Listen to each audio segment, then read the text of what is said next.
Hello and welcome to another reaction stream to some Japanese story. Last time we kind of finished the main retelling of the Heian period, but there were still two major conflicts, well I guess three, that we haven't really touched on, and so that's what we're gonna get into today. As always, by the great channel Byuden Japanese History. Both videos will be linked in the description. Do check out the original, of course. So we're gonna cover the War in the North, the former 9 and later 3-year war, which I think have a different name. I did list them in the title of the stream. What is it? The Zenkunen War and the Gosannen War, basically. And then the Genpei War, which I think is at the very end of the Heian period. So that's what we're gonna watch today, because both documentaries are pretty long. I guess there's a lot to cover, probably.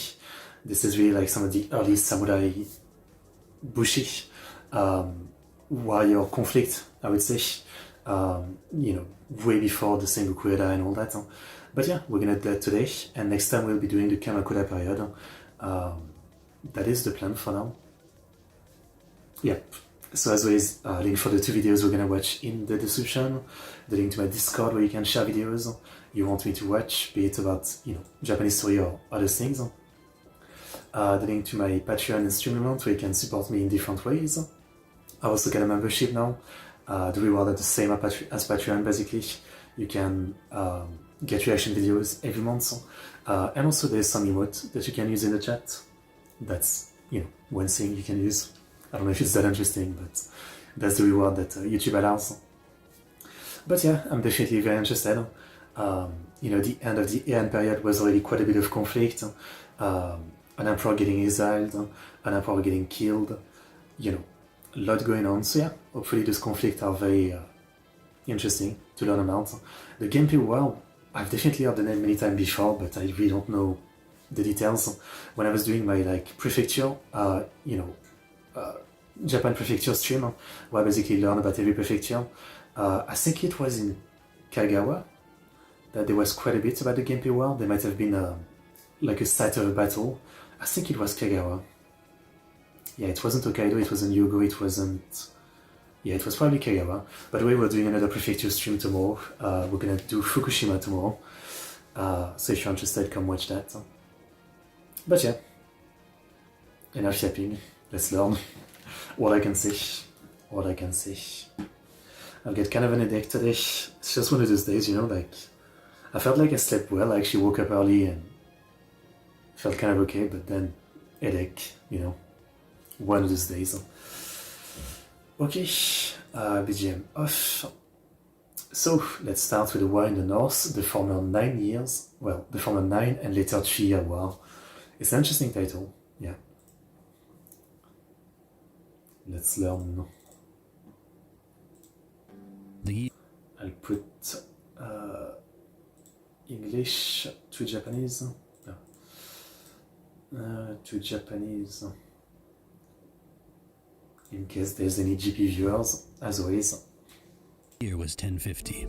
The aristocrat Fujiwara no Narito had just completed the long journey from the capital to the vast, far-off northern province of Mutsu to take office as its new governor. Mutsu was the back end of nowhere, a wild country of rolling mountains and dense forests inhabited by a people whose strange customs and peculiar dialects struck Narito as the very height of barbarity. Still, with its gold, its horses, and its exotic furs and feathers, Mutsu was a profitable place of assignment for a savvy bureaucrat, and if Narito had to spend the next 4 years in this uncultured backwater, well, he at least intended to be a much richer man by the time he left. When he arrived at the provincial headquarters, he was greeted by a procession of rough and tumble local landlords who would serve as his administrative assistants, and he was amused to find among their ranks another man bearing the surname of Fujiwara. The man introduced himself as Fujiwara no Tsunekiyo, a descendant of the renowned warrior Fujiwara no Hidesato, who had etched his name into history a century prior by putting down a great rebellion in the Kanto region to the south. "So, you're from the Hidesato branch of the clan, are you?" laughed Narito. "You certainly know your way around a bow, but we still wonder where your ancestor dreamed up that dubious family tree of his. You ought to be grateful we even let you call yourselves Fujiwara." Whoa. Unfazed by Narito's mockery, Tsunekiyo simply bowed his head and in a measured, warning tone responded, "With all due respect, my lord, you're in Mutsu now. In this corner of the world, strength speaks a good deal louder than surnames.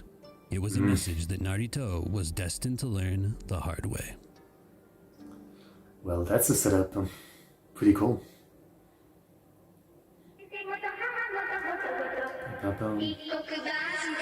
We have no knowledge of this conflict, so let's see how interesting it really gets, and how massive it gets. I don't know if this is really like a big deal. Hello everyone, and welcome to the Buyuden Japanese the real History person. Channel. I hope you all enjoyed that little excerpt from my... It always feels so weird to see the real person behind only voice channel, you know? It's always interesting. Like sometimes it takes years. imaginary historical fiction novel about today's topic. I am not ever going to write that novel, but I am here today to fulfill the promise I made almost 2 years ago to make this video, in which I'm going to tell you the full story of two of the most important military conflicts in the history of Japan's samurai: the Zenkunen Kassen, or the former 9 Years' War, and the Gosannen Kassen, or the later 3 Years' War. Okay. These wars took place in the mid to late 11th century CE and were the culmination of a series of provincial conflicts which allowed several prominent aristocratic families to remold themselves as the sword arm of Japan's imperial court in the wake of the country's abolition of its conscripted standing army in the early years of the Heian period. Put simply, these wars capped off the phase of Japanese history in which the warrior stratum of society that we broadly refer to today as the samurai was born.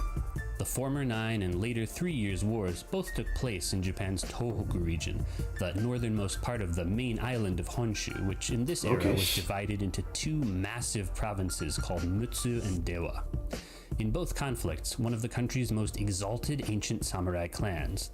I'm actually surprised because in the other videos about the Heian period it was told that, that northern part of the main island Honshu, they had tried to conquer it many times, but there was constant rebellion by clans and it was really hard to get it under control. So I'm surprised that the major samurai conflict would be in that part of the map. Yeah. Seiwa Minamoto waged war against local power holders in these provinces, ostensibly in an effort to keep the peace and defend the imperial government, but in reality for what was probably the sake of personal gain. The earlier conflict, the former 9 Years' War, ran from 1051 to 1062 and witnessed a struggle between the warrior nobleman Minamoto no Yoriyoshi and a powerful family of Mutsu natives known as the Abe. The latter conflict, the later 3 Years' War, ran from 1083 to 1087 and was a confrontation between Yoriyoshi's son and successor, Minamoto no Yoshiie, and several factions of a Dewa-based clan called the Kiyohara. By the way, those of you who are paying close attention may have noticed that neither war's name matches its actual chronological length, and I was about to say, but I figured you would address it. I plan on explaining that at the end of the video, so make sure to stick around. I was also gonna say that 9 years is, it's not actually 9 years, it seems like, but that's way longer than any conflict at that point. It seems all the conflict we still covered at this point in the Japanese history has been 2 or 3 years max. If you're interested.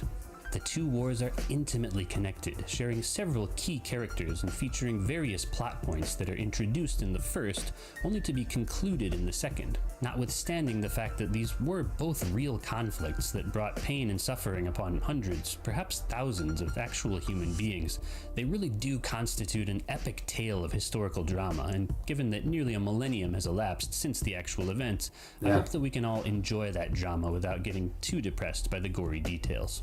As I personally reside in the Tohoku region of Japan, this story is one that has always been very close to my heart, and so rather than just narrating it to you from this dusty little room like I usually do, I decided to actually go out and film this one on location. I'll be bringing you guys along with me to every single major location from the war, so get ready for an adventure to parts of Japan that I'd wager have never been seen before on YouTube, at least on the English language side of the platform. Also get ready for lots and lots of cicada noises, because as of the time that I'm filming this, it is early summer, and those little guys are out. Anyway, with all that being said, it's time to get into the video proper and head to our first location. But before we catch up with Governor Narito and begin our tale, we need to take a few minutes to briefly establish a little backstory. A recap for us, I guess. It was probably covered in the main series.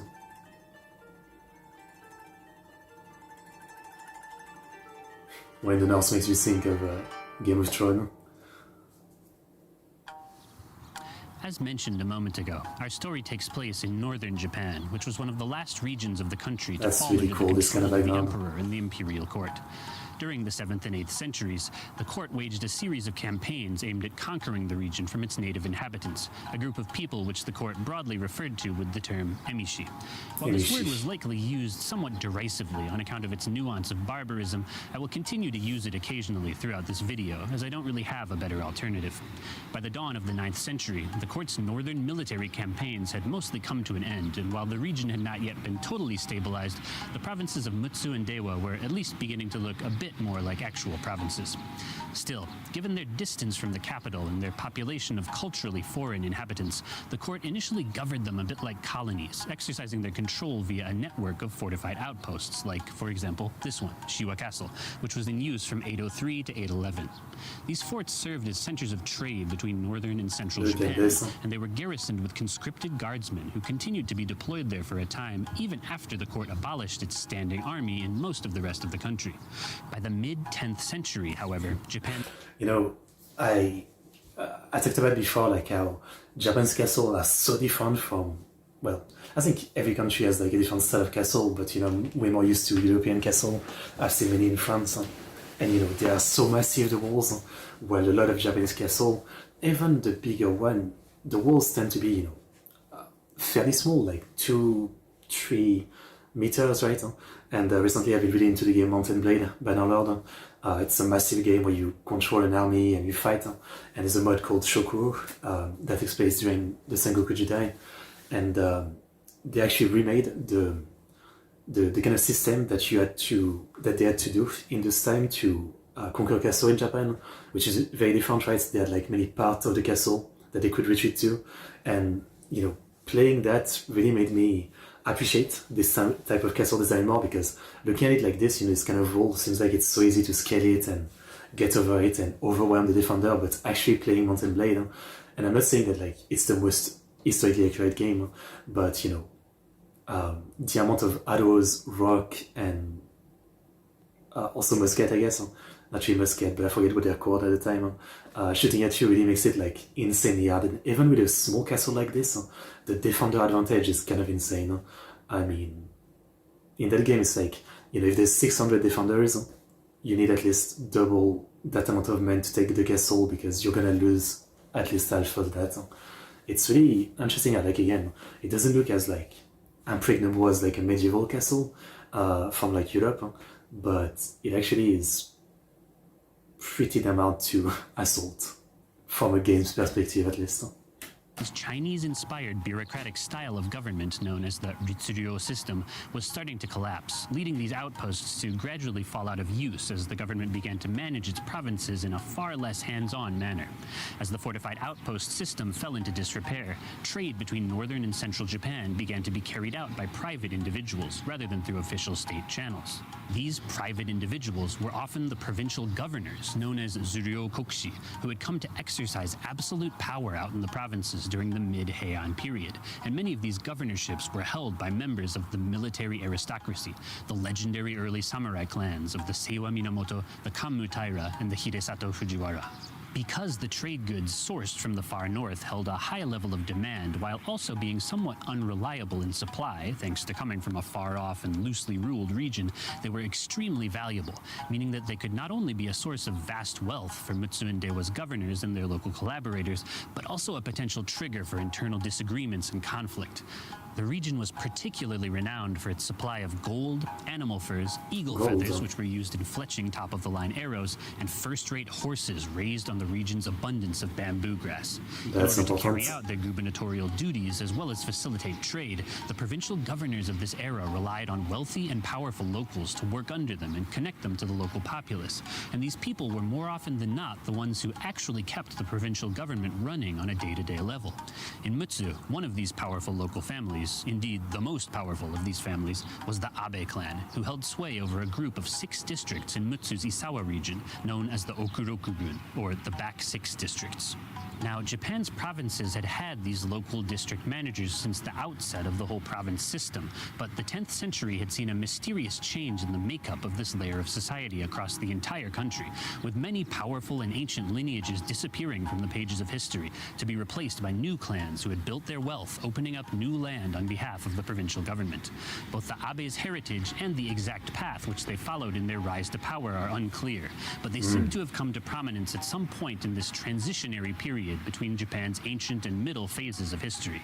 According to the traditional narrative passed down through the centuries, the Abe were a clan of emishi chiefs who ruled over the villages under their jurisdiction as much by the authority of their exalted status in the local emishi society as by any authority granted to them by their official government position.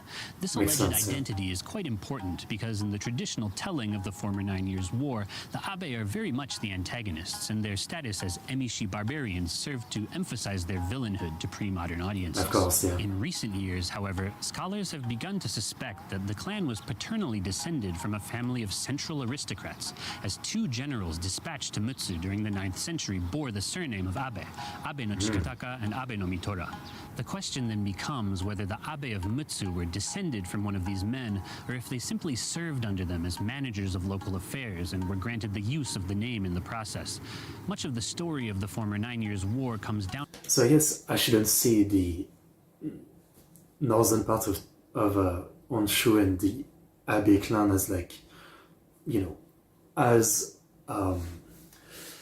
native in the same way as like the Ezo people of Hokkaido. I guess it's different, right? They're definitely closer to the main Japanese government people than not, even though they're still seen as barbarian by the main government. To us via a military epic called the Mutsuwaki, and it is this very document which describes the Abe as barbarian chiefs, but interestingly, this phrasing seems not to have existed in the earliest versions of the text. Moreover, in the diary of an aristocrat named Taira no Norikuni, the Abe patriarch a generation prior to our story is recorded as having been the Gon no Kami, or deputy governor of Mutsu, the second highest position in the provincial government structure, and an office that it is difficult to imagine would have been granted to an emishi descendant local chieftain. We will probably never know exactly where the Abe clan of Mutsu came from, but we should exercise a healthy degree of skepticism in regard to the simplistic pre-modern narrative, which may have sought to otherize them for the sake of convenience. Fair enough. And look at this place.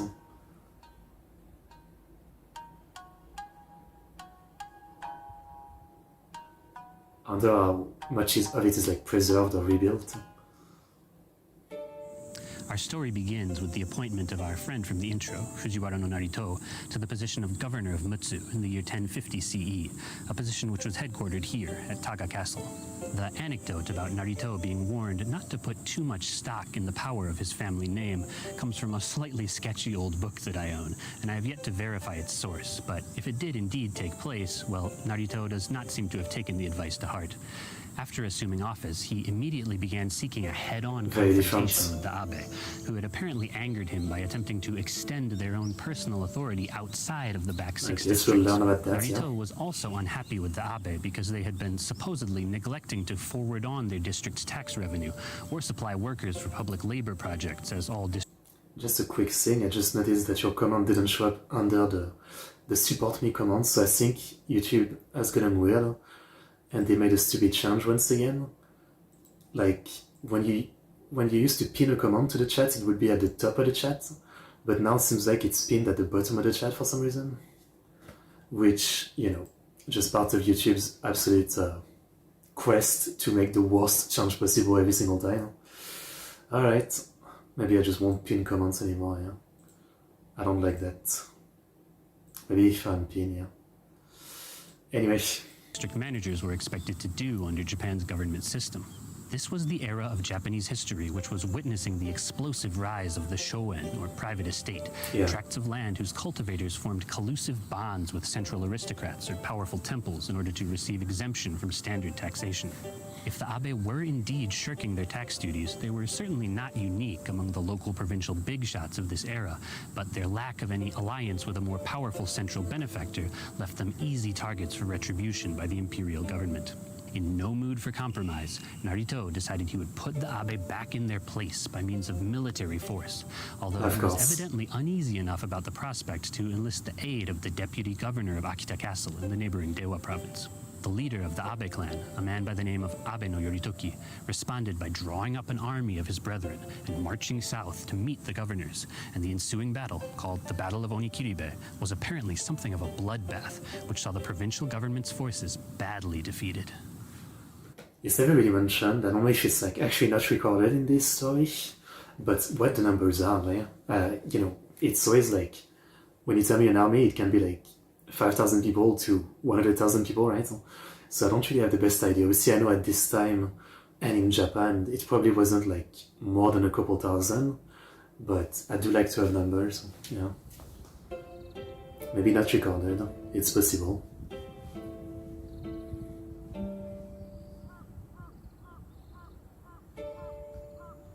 So it's just the foundation that's alive. Now, no location in northern Japan actually exists with the name of Onikiribe, but the battle is generally thought to have taken place here, a place called Onikobe, in what is the modern prefecture of Miyagi. That being said, some scholars suspect that this Battle of Onikiribe is largely a work of fiction invented to stress the central government's claim that the Abe were nothing more than barbarian chiefs. For one, the name Onikiribe seems to have been intentionally contrived to conjure up strong images of a wild frontier region far off from the control of the imperial court, as the be suffix, also read as bu, was not a word that applied to any administrative jurisdiction of the provincial government apparatus and was rather seen in ancient Chinese writings as a term for foreign barbarian tribes and the regions they controlled.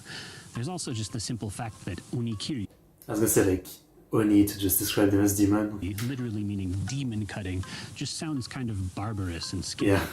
Further reinforcing the theory of this battle's fictitiousness is the fact that it doesn't appear in any major historical chronicles of the time, which seems quite odd for a great battle waged by the combined forces of the governor of Mutsu and the governor of Akita Castle. Anyway, with all that said, it is still very likely that some kind of military confrontation occurred around this time between the Abe and the governor of Mutsu to kick off the former 9 Years' War. Following the Battle of Onikiribe, or whatever real battle may have occurred in its place, Governor Narito, who seems to have had all the adventure he could handle, quickly hightailed it back to Kyoto to pass his problem on to someone better equipped for the task. After some deliberation, the imperial court chose to replace the traumatized Narito as governor with a more militarily formidable figure, and the man they chose for the job was none other than the Seiwa Minamoto clan's Minamoto no Yoriyoshi. Yoriyoshi had spent his early years in the capital serving one of the imperial princes, and he is recorded as having enjoyed impressing his aristocratic peers by appearing in archery exhibitions with a deliberately weakly strung bow with which he was able to still blow away the competition.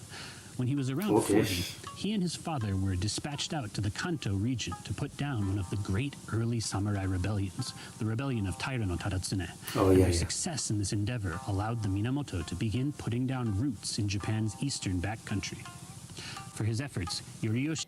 Definitely, again, like, good thing I'm watching this now. When I was making this playlist, I wasn't sure when to put this. But good thing we're watching it after finishing the full Heian period videos from Byuden, because we just glanced over that, but we learned fully about that in the last videos, so I know what he's talking about. I am not blind. He was appointed governor of Sagami province, and he went on to forge pseudo-lord vassal bonds with a great number of the lesser warrior clans of Kanto, who are said to have been practically tripping over one another to pledge their service to Yoriyoshi. By the time that Yoriyoshi was dispatched up to Mutsu to deal with the disobedient Abe, he was in his early 60s and had built up a formidable network of these Kanto-based followers to add to his family's pre-existing support base of warrior families from the central provinces around the capital. Should Yoriyoshi feel inclined to meet the Abe on the battlefield, he would have no shortage of well-trained fighters ready to flock to his banner and lay down their lives in support of his cause. He's got a good army, huh? A signpost. I wonder if there's actually like nothing on this place that really shows that it could have been a battle. I mean, it was 1,000 years ago. Yoriyoshi was officially appointed to two key positions in Mutsu, the position of governor and the position of general of the province's main military base, the Pacification and Defense Headquarters, or Chinjufu in Japanese. During the early Heian period, the general of the Chinjufu had acted like a second governor in Mutsu, dividing up management of the province with the actual governor, and in particular, watching over the province's frontier from the fortification which once stood here, Isawa Castle. However, as this arrangement had often led to conflicts between the two offices over Mutsu's natural bounty, conflicts, by the way, which were often passed off as emishi rebellions by their participants, the leadership of the Chinjufu had gradually come to be an honorary post whose appointees just remained in Kyoto quietly collecting a paycheck. This de facto disappearance of the Chinjufu and its general is actually thought to be a large reason why the Abe clan was able to gain so much power in the back 6 districts, as this region had formerly been under the jurisdiction of the Chinjufu. With his dual appointment to the positions of both governor and Chinjufu general, Minamoto no Yoriyoshi would be the first recipient of the latter post in decades to actually make his way out to Mutsu.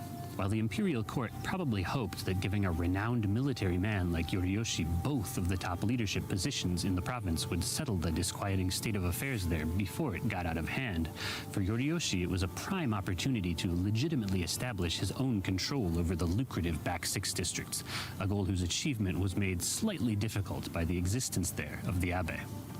For the Abe, Yoriyoshi's arrival in Mutsu was a worrying turn of events that would demand of them the utmost caution going forward. And, hoping to avoid a direct confrontation, Abe no Yoritoki displayed a consistently obedient and subservient attitude toward the new Minamoto governor for the next several years. Amusingly, and confusingly, Yoritoki's actual given name was Yoriyoshi, but he changed it to Yoritoki after his Minamoto counterpart's arrival as both a display of respect and a means of avoiding any weird misunderstandings. The Abe may have been willing to go toe-to-toe with an amateur like Fujiwara no Narito, but they were far less eager to test the prowess of a seasoned battlefield pro like Minamoto no Yoriyoshi.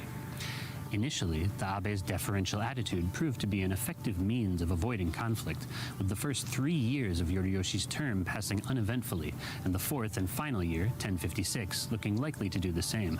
Yoriyoshi, however, was not just another soft, docile aristocrat, and he wasn't about to end his term without poking the hornet's nest a bit to see if the Abe were really as non-threatening as they were presenting themselves to be. With only a few months remaining in his term as governor, he relocated his base of operations from Mutsu's provincial headquarters to the vicinity of the abandoned old Isawa Castle, the old headquarters of the Chinjufu, putting him in much closer physical proximity to the Abe, and no doubt exerting a great deal of implicit pressure upon them. It was shortly after this that an event known as the Akurigawa or Akuri River incident would occur to destroy the peace that the Abe had worked so hard to maintain since Yoriyoshi's arrival. Yoriyoshi had allegedly wrapped up his business in the Isawa area and was on his way back south when a band of his subordinates were attacked by mysterious assailants at the Akuri River, with several men and horses being killed. The father of 2 of the men who had been attacked was also a follower of Yoriyoshi, and he insisted that the attackers had been led by Abe no Yoritoki's second son, Abe no Sadato. According to this follower, one Fujiwara no Tokisada, Abe no Sadato had requested his daughter's hand in marriage, but he and his sons had rejected this proposal on account of Sadato's barbarian heritage. Tokisada argued that Sadato had taken this rejection as an insult, which it was, and had attacked his son's unit in pursuit of revenge. Yoriyoshi ate this story up and quickly began making preparations to have Abe no Sadato. Obviously, I don't know if there's anything like backing that up, but it definitely sounds like a very convenient story, yeah. But it seems like they wanted a convenient story to have an excuse to, to take over the place, I guess. Arrested for these allegations. It was at this point that Abe no Yoritoki made the difficult choice to go to war with Yoriyoshi, as he had no intention of turning over his son for punishment. Before an assembly of his extended family, Yoritoki is said to have proclaimed, "In this world, men stake everything on the feelings they have for their wives and children. We cannot permit the governor's unreasonable judgment to pass. Sadato may be a foolish son, but as his father, I cannot allow him to be executed. I would rather close the toll gate at Koromogawa and reject the governor's orders. If he comes to give us battle, then I have no qualms putting our clan's very existence on the line to beat him back. I would happily lay down my life for this fight." Yoritoki's family members agreed. I mean, it sounds nice, but did he do it or did he not do it? He called him my foolish son, so like that almost implies that he did it, I don't know. And they closed down the roads leading into the back 6 districts. Infuriated at this insolence, Minamoto no Yoriyoshi called together warriors from the Kanto region and began preparing to take down the entire Abe clan by force. Oh boy. Oh boy. That's a very sick looking wall. They're like a meter or two. Very sick. Now, it is strongly suspected that the Akuri River incident is fictional and was conjured up by the author of the military epic about the former 9 Years' War to justify the Minamoto's aggressive actions against the Abe. I see. There is no river in northern Japan called the Akuri River, and the name itself strongly resembles other fictional place names used in literary works of the time to refer to northern backcountry locations. In other words, while to us it may just sound like another Japanese word, to central aristocrats of the time it would have had a sort of wild frontierish ring to it. That being said, persuasive arguments have been made for the place where I sit now, a region of Kurihara City in Miyagi Prefecture which bears the similar-sounding name of Akuto and sits just beside the Ichihasama River. Regardless of whether the Akuri River incident took place or not, though, it is fairly certain that at some point during this year, the Minamoto invented some sort of trumped-up accusations against Abe no Sadato to justify their beginning outright military actions against the Abe clan. In this same year, one of Abe no Yoritoki's daughters had given birth to a son with her husband, Fujiwara no Tsunekiyo, the gentleman from this video's intro who is said to have warned the former governor Narito to tread lightly in the North Country. Tsunekiyo was a Minamoto vassal who had actually made his way out to Mutsu in the 1040s as a follower of Minamoto no Yoriyoshi's younger brother, Minamoto no Yorikiyo, who had served as governor of the province from 1040 to 1044. Tsunekiyo had put down roots in Mutsu and gone so far as to marry into the Abe clan, and it is possible that this state of affairs had rankled Minamoto no Yoriyoshi slightly and acted as yet another factor pushing him towards wanting to wipe out the Abe. The newborn son of Tsunekiyo and his Abe wife was a boy named Fujiwara no Kiyohira, and he will play a major role in the second half of our story, so we would do well to make a mental note of his birth here. The Akuri River incident, conspiracy or not, was the point from which the former 9 Years' War would really take off, and it would rage on for the next 7 years. For centuries, the incident was widely regarded as an example of the Abe clan's impertinence and disrespect for authority, but in modern times, it is typically agreed to have been an intentional provocation by Yoriyoshi and the Minamoto. It seems like Yoriyoshi was ostensibly dispatched out to Mutsu to crack down on the Abe after their conflict with his predecessor, but having now come to the end of his term without any opportunity to engage in direct confrontation with them, he may have decided to force the issue a bit.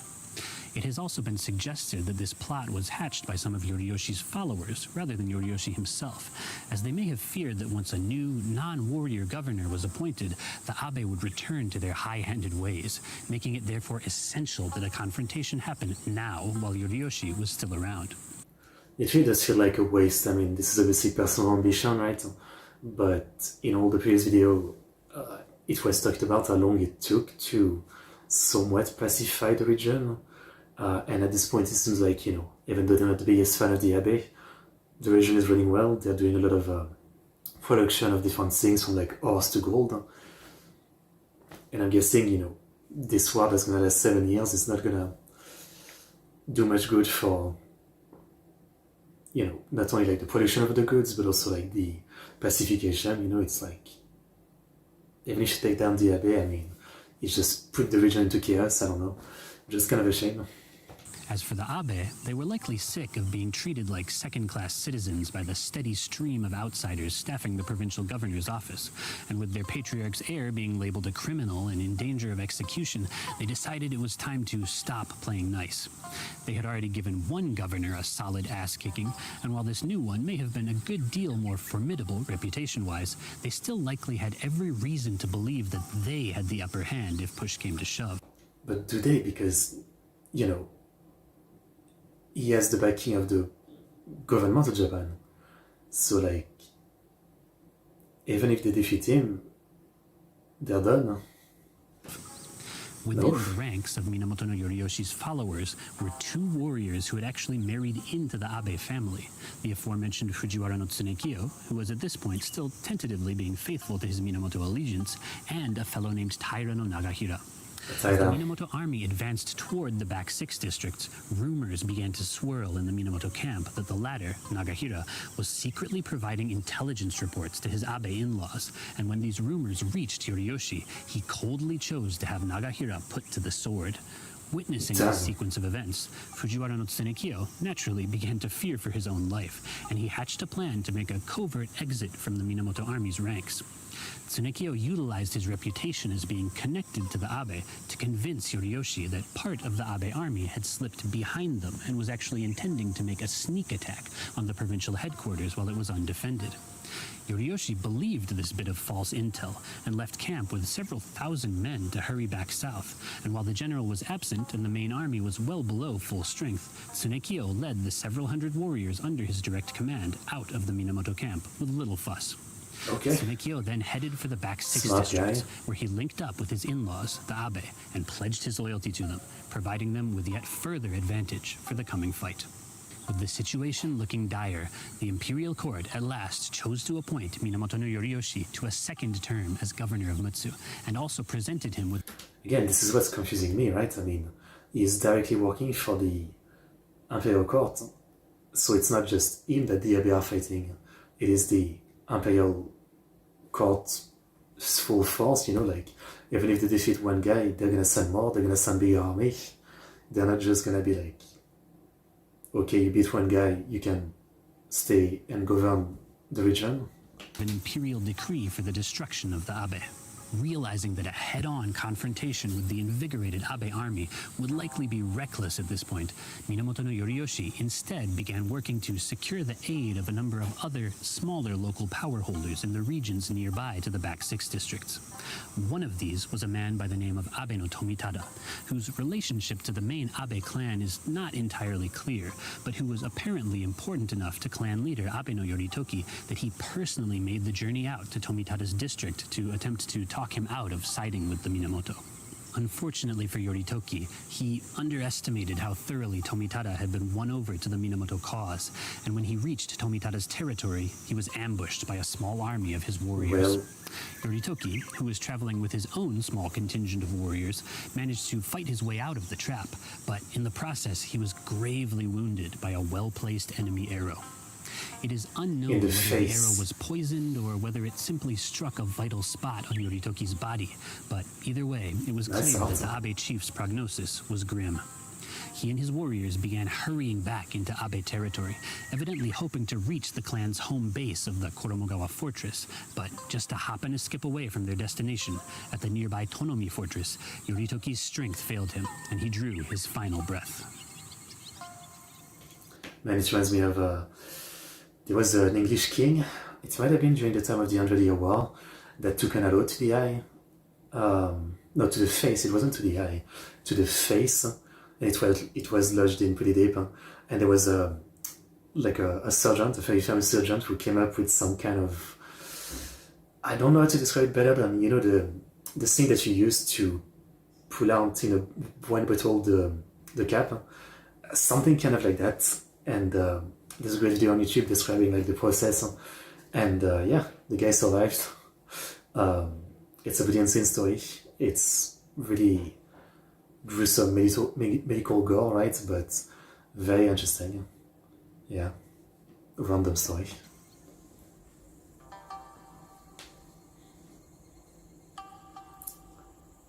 I don't see no river though.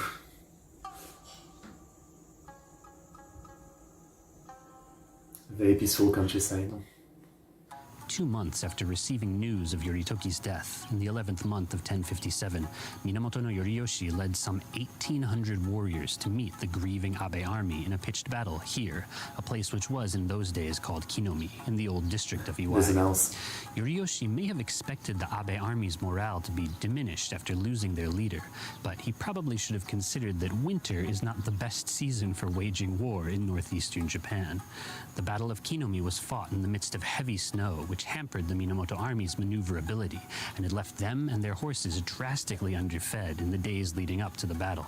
The Abe and their warriors, accustomed to the harsh winter conditions, dealt the Minamoto a crushing defeat, and Minamoto no Yoriyoshi and his son Yoshiie are said to have escaped the killing field with a retinue of just 6 other warriors. For a brief period, it was not even clear to the other scattered survivors whether they had made it out alive at all, and a number of anecdotes remain about the sorrow and despair that racked the top Minamoto vassals in the days immediately following the battle.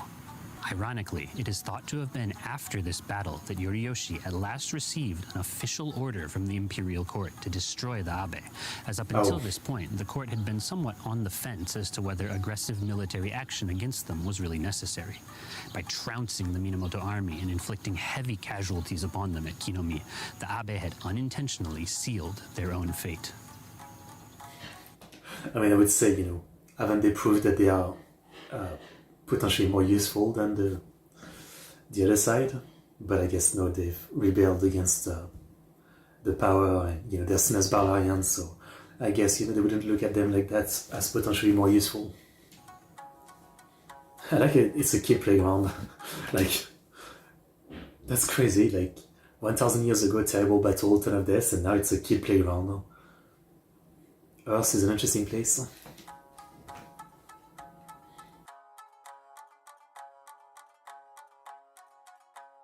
At night, the ghost of samurai wander the playground. Spooky stuff. Despite the embarrassing defeat, an undaunted Yoriyoshi was back to work attempting to make a renewed push against the Abe by the next month. But even with his shiny new imperial decree, the odds were looking less and less in his favor, and he was struggling to recruit warriors to replenish his ranks. Even the governor of the neighboring Dewa province made some excuse about not having official permission from the imperial court and declined Yoriyoshi's request for backup. The Abe began aggressively pushing south of the back 6 districts, sending their lieutenants from district to district collecting tax rice and making a point to issue private receipts for it rather than official government ones. The message was clear. Mutsu province no longer belongs to the governor. It belongs to the Abe. Still, Yoriyoshi refused to throw in the... Which again, what is the prospect at this point? I mean, now that you've reached this point, your only chance of surviving is to conquer the rest of Japan. Yeah, which they don't seem very intent on doing that. The towel, and his followers seem to have continued to have faith in him. In 1062, as Yoriyoshi's second term as governor approached its end, the new governor-to-be made his way up to Mutsu from Kyoto to relieve Yoriyoshi of his duties. However, this new governor, who was your standard fare capital aristocrat, found that no one in the provincial governor's office would even give him the time of day, instead preferring to act as though Yoriyoshi was still their boss. Realizing the pointlessness of even trying to assert himself in the face of these rugged frontier warriors, the poor man is said to have turned around and headed right back to the capital. Having failed in his attempt to directly confront the Abe in the field, Yoriyoshi realized that his best bet was the strategy which had allowed him to indirectly kill Abe no Yoritoki in the first place, finding more powerful allies to throw against the Abe from within northern Japan. The family which Yoriyoshi set his sights on this time was the Kiyohara clan of Dewa province to the west, and after relentless persistence... I'm still confused why the imperial government is not just giving him, a big army to finish this. Now that they've officially said destroy the Abe, they still expect him to raise his own troops. In treaties, a high-ranking member of the family, Kiyohara no Takenori, at last agreed to join the war on the side of the Minamoto. This was a massive win for Yoriyoshi, as the Kiyohara were to Dewa what the Abe were to Mutsu, and while the warriors under Yoriyoshi's command at this time numbered only a few thousand, Kiyohara no Takenori would bring to the table an additional 10,000 men, quadrupling the size of the anti-Abe army. Yoriyoshi seems to have pulled out all the stops to bring Takenori over to his side, not only making numerous personal pleas, but also getting the imperial court heavily involved in the persuasion process.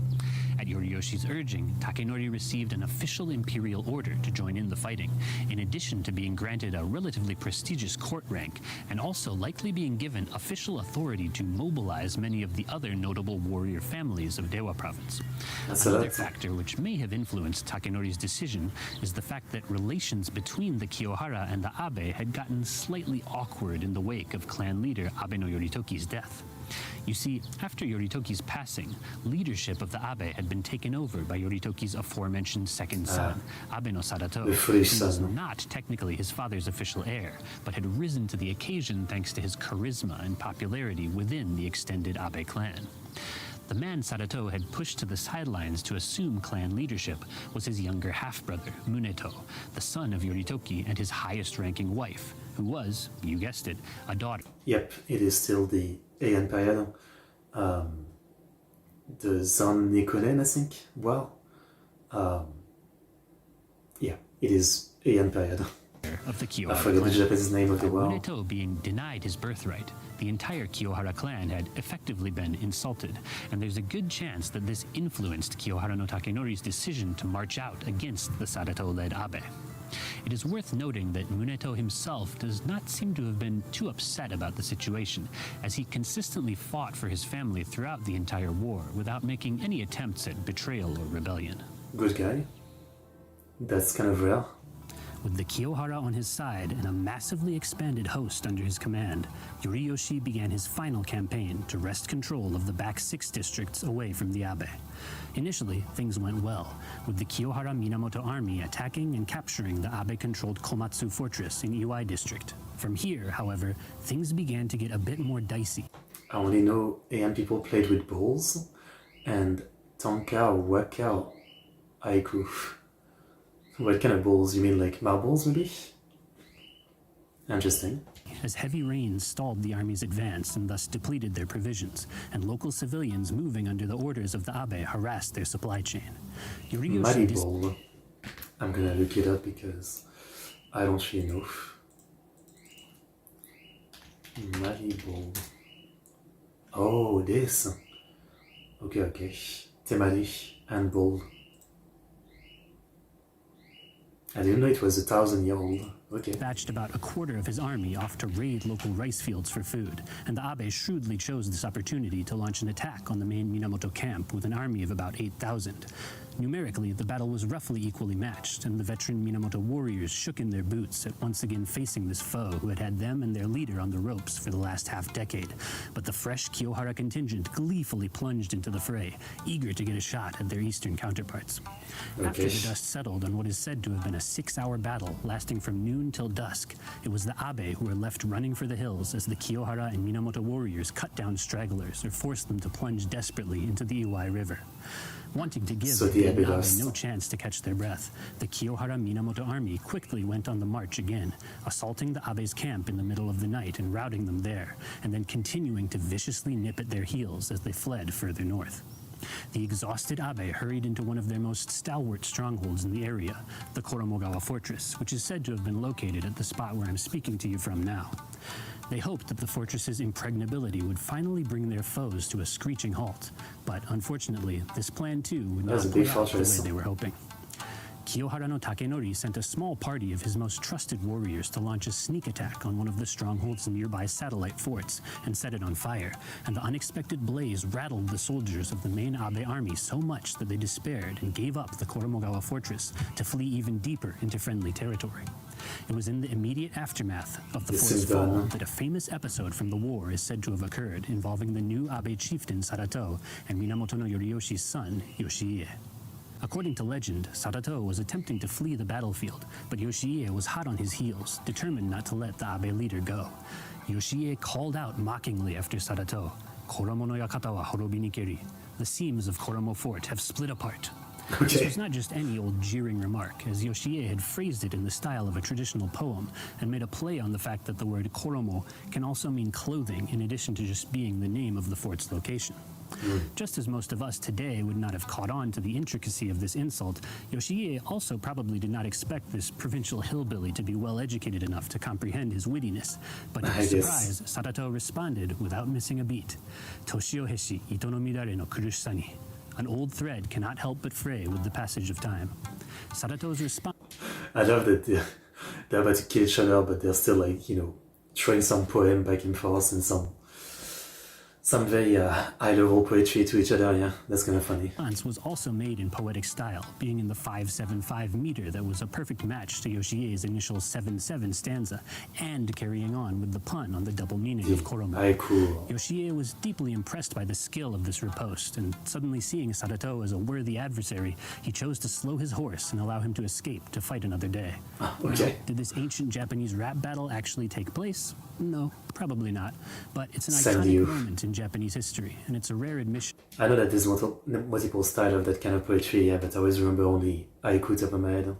Even though I know haiku is a specific pattern, yeah, Sanryu is another one. By the pre-modern mainstream narrative that the Abe clan may not have actually been the barbarians that the Minamoto made them out to be. I mean, that's all it takes. I mean, even today, right? Like, if you're talking in a young person style to an older person, they're gonna think of you as, like, you know, uneducated, right? But if you suddenly switch to the more what they would consider proper for their time, right? They suddenly think you're educated, right? Which is, I feel like, never really a great measure of someone by just the way they speak. Some people say that, right? Like, if you're someone who's swearing all the time or not speaking in the most educated sounding way, I don't think it really means that you're, like, dumb, but for some people that's definitely how they look at it, yeah. So it's easy to underestimate someone from their manner of speech. I probably sound a lot dumber in French. Good thing I don't speak French on stream. In the roughly 10 days following the capture of Koromogawa, the Kiyohara Minamoto army captured several more Abe forts, and their morale seems to have been through the roof. Yoriyoshi is even recorded as having distributed all the alcohol stored in the fallen Kinomi fort among his men in celebration for their string of victories. The Abe had at last been pushed back to their final stronghold, the Kuriyagawa fort, which was located right around here in what is the modern city of Morioka in Iwate Prefecture. You can actually see that the shrine right behind. Sanryu is 575, Haiku 575 and Season Word, Waka and Tanka 57577. Yeah, it sounds very complicated. I've never wrote poetry. Behind me is literally dedicated to the names of Abe no Sadato and Abe no Muneto. Kuriyagawa Fort was a well-defended base, bordered on one side by the Kitakami River and equipped with caltrop-filled dry moats and a string of watchtowers. Moreover, the fort's defenders seem to have been in surprisingly high spirits, with both the Abe warriors and their wives and mothers recorded as having enthusiastically jeered the attacking army from behind the fort's walls. By the third day of the siege, is this gonna work out though? The Kiyohara Minamoto army had lost several hundred warriors without making any significant progress, and at last they resorted to the strategy that had worked for them so well at Koromogawa: fire. They stacked dry grass and pieces of wood around the outside of the fort and then set them ablaze, and a conveniently strong wind quickly caused the fire to spread. Caught between a rock and a hard place, the Abe warriors charged forth from the fort's burning gates to make one last valiant stand, but they never really stood a chance. I didn't realize it was that easy. I guess the kind of fort they were making at this time was easy to burn. I thought the point, at least later on, was that, yeah, you know, you couldn't just easily burn the wall or something to get in.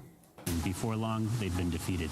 Fujiwara no Tsunekiyo, our old friend with the Abe wife who had abandoned the Minamoto cause back at the war's outset, was dragged before Yoriyoshi and beheaded slowly with a deliberately dulled blade. Abe no Sadato was also brought before the Minamoto general, who raged at him about his treasonous actions, but Sadato, having been mortally wounded in the fighting, is said to have simply glared at Yoriyoshi and then drawn his final breath. Perhaps unsatisfied at having been unable to sufficiently exact revenge on Sadato, Yoriyoshi then had the late Abe leader's 13-year-old son put to the sword. With this, the once powerful Abe clan of Mutsu was broken. As was customary following the defeat of traitors and rebels, big air quotes there, by the way, the heads of the most prominent Abe family members were carried to Kyoto to be publicly displayed for all to see. Humiliatingly, the heads were carried by one of the Abe clan's surviving retainers, and an anecdote remains that this man called out for someone to provide him with a fresh comb so that he might tidy up the hair of his late master, Abe no Sadato. The nearby imperial officials, however, scoffed and mockingly suggested that he use his own personal comb for the task. Ultimately, the despondent retainer did just that, all while weeping tears of shame at the prospect of having to straighten his master's hair with his own unworthy and, in his words, filthy comb. From a modern perspective, this anecdote honestly just sounds really weird on a whole bunch of different levels, but it offers a cool window into the culture and value system of early...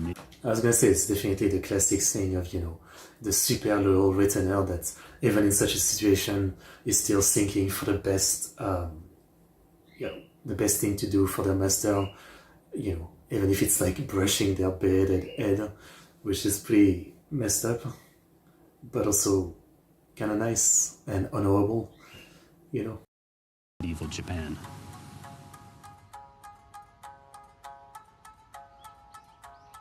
I feel like I know the steam Morioka, but I forget why. We haven't learned about Iwate Prefecture yet.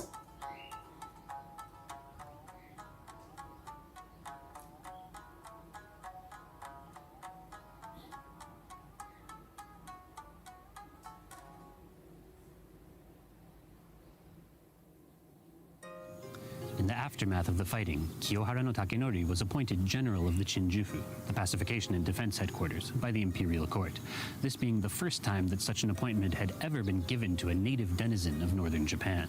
Yoriyoshi himself, having accomplished his mission, took a new appointment as governor of Iyo province, but he remained in Mutsu for the next year or so to keep a wary eye on the Kiyohara. With their mutual enemy gone, a mild friction seems to have emerged between him and the Kiyohara over what to do with the surviving members of the Abe family, specifically the remaining sons of Abe no Yoritoki, of which there were several. The Kiyohara appear to have been planning to re-establish the Abe in the back 6 districts, with their new leader, of course, being one of the late Yoritoki's Kiyohara-descended sons. But this plan clashed with the will of Yoriyoshi, who wanted the Abe completely removed from the local political scene. Yoriyoshi would ultimately get his way, essentially kidnapping the remaining Abe son. I mean, I kind of understand the point, yeah. Obviously, like the amount of resentment that any remaining Abe might have, you'd never feel like safe that they're not gonna try to rebel again eventually, so I kind of understand. And taking them with him to the capital, from where he convinced the imperial court to have the men sent into exile in his own new province of Iyo, no less. With their plans for an Abe puppet government dashed, the Kyo... I always find it interesting how they keep exiling people within the country. Does that really count as an exile? Like, I always thought exile was like being exiled out of the country. Yeah. Kiyohara were forced to instead send one of their own into Mutsu to assume direct control of the back 6 districts, and this ended up being the newly appointed Shinjufu general, Kiyohara no Takenori. Still, this wasn't exactly a bad deal for the Kiyohara, as they now had one of the most profitable regions in Mutsu to add to their already lucrative stomping grounds in Dewa, a collection of 3 fertile districts known as the Senboku region, giving them a level of power and wealth heretofore unseen among the local clans of northern Japan. In order to legitimize their control over the back 6 districts, a marriage was arranged between Kiyohara no Takenori's son and the Abe widow of Fujiwara no Tsunekiyo, allowing the Kiyohara to establish at least some semblance of a blood claim to the Abe's old territory. Interestingly, this Abe woman, whose name has sadly been lost to history, was allowed to bring with her the small son whom she and Tsunekiyo had conceived together, and her new Kiyohara husband agreed to raise the boy as his own. Little did the Kiyohara know that by adopting... That all sounds very surprising for the time. Like, she already had one kid who was like of the previous, bad guy, and yet the guy was okay with that, okay? Kiyohara are maybe a bit progressive in terms of mindset. This little boy, through whose veins flowed the blood of both the fallen Abe and the warrior branch of the Fujiwara, they were unwittingly sowing the seeds of their own doom. Is that young boy gonna want revenge? He has a child memory that never forgets, so even as a baby, he knows everything that happened.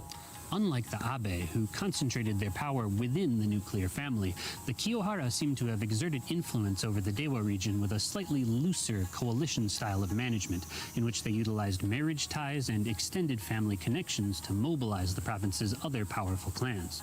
Exemplifying this well is the fact that even Kiyohara no Takenori himself was not actually his family's official leader, that role being held instead by his older brother. However, because of the Kiyohara family's more relaxed power structure, Takenori was able to operate somewhat independently of his brother, and was thus also able to enjoy the fruits of his victory over the Abe as his own personal rewards, rather than needing to pass them up the command chain. That's good. Similar to the Abe, however, the Kiyohara were described in the Mutsuwaki as having been a family of Emishi chiefs, natives to the Tohoku region, in other words, although they did not officially serve as district managers of their home base of Dewa's Senboku districts. The spot from which I'm speaking to you now, by the way, a site known today as O-Toriyama, is thought to have been the location of the Kiyohara clan's headquarters within the Senboku region. The most prominent theory regarding the origin of the clan's family name, Kiyohara, is that they obtained it in the 9th century from the governor of Akita Castle, a man by the name of Kiyohara Mahito Yoshimochi. Yoshimochi was a high-ranking officer in the Imperial Palace Guard, and he made his way out to Dewa province in the late 800 CE to help suppress an Emishi uprising known as the Gangyo Rebellion. Once the rebellion had been put down, Yoshimochi took over command of Akita Castle and remained in Dewa to help tune up the province's military system and make sure that more rebellions didn't break out in the future. A key way to do this was, naturally, to enlist the aid of powerful members of the local Emishi population and get them on the side of the provincial government.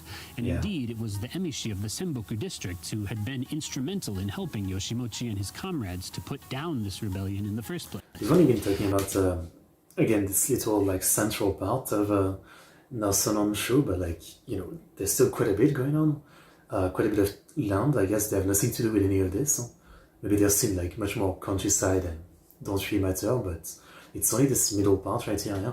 While we have no way of knowing for sure, it is not too much of a stretch to imagine that a tight bond was formed between Kiyohara no Yoshimochi and the local people of the Senboku area, and that this bond led to one of the powerful families in the area inheriting his name. Without veering too far into the territory of speculation, it is also worth considering the possibility that Yoshimochi may have fathered a child with a daughter of one of these powerful local families, and that such a turn of events could have led to the inception of the Dewa Kiyohara clan. Okay. A nice little forest shrine. I like that. With the conclusion of the former 9 Years' War, peace briefly returned to northern Japan. The years passed, and many of our key characters began to shake off their mortal coils as the younger generation rose up to take their place. Minamoto no Yoriyoshi, who had already been in his early 60s at the time of the war's outbreak, passed away in 1075 at the ripe old age of 87, having attained just about all the wealth and glory that an ancient samurai could have hoped for, and lived out his last few years as a Buddhist priest. Back in the north, control of the back 6 districts passed from Kiyohara no Takenori to his son, and then eventually to his grandson, a man by the name of Kiyohara no Sanehira. By the time of Sanehira, his branch of the Kiyohara clan, riding high off the prestige which they had won by wiping out the Abe, had come to serve as the clan's premier leadership line.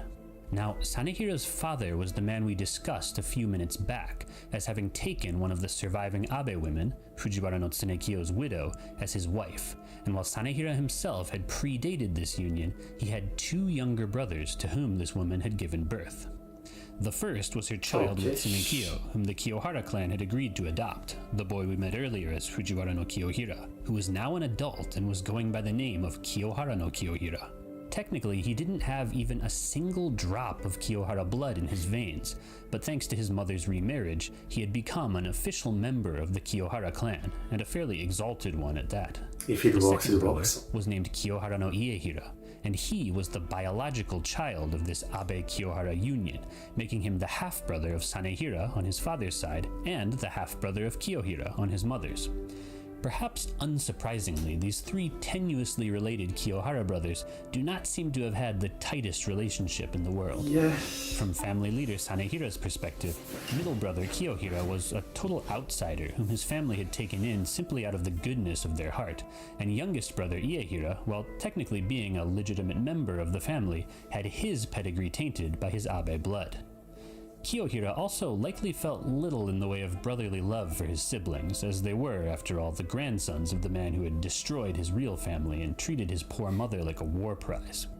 Even Iehira was probably a maelstrom of mixed feelings, finding entitlement in his Kiyohara heritage, but also feeling disconnected both by age and by status from the much older Sanehira.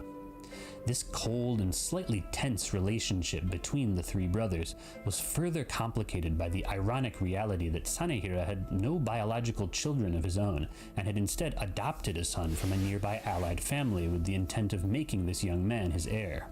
As part of the plan to raise the Kiyohara clan's stature, I'm surprised at the number of adoption. I kind of feel like, they obviously put so much emphasis on bloodline and are pure and stuff like that, right?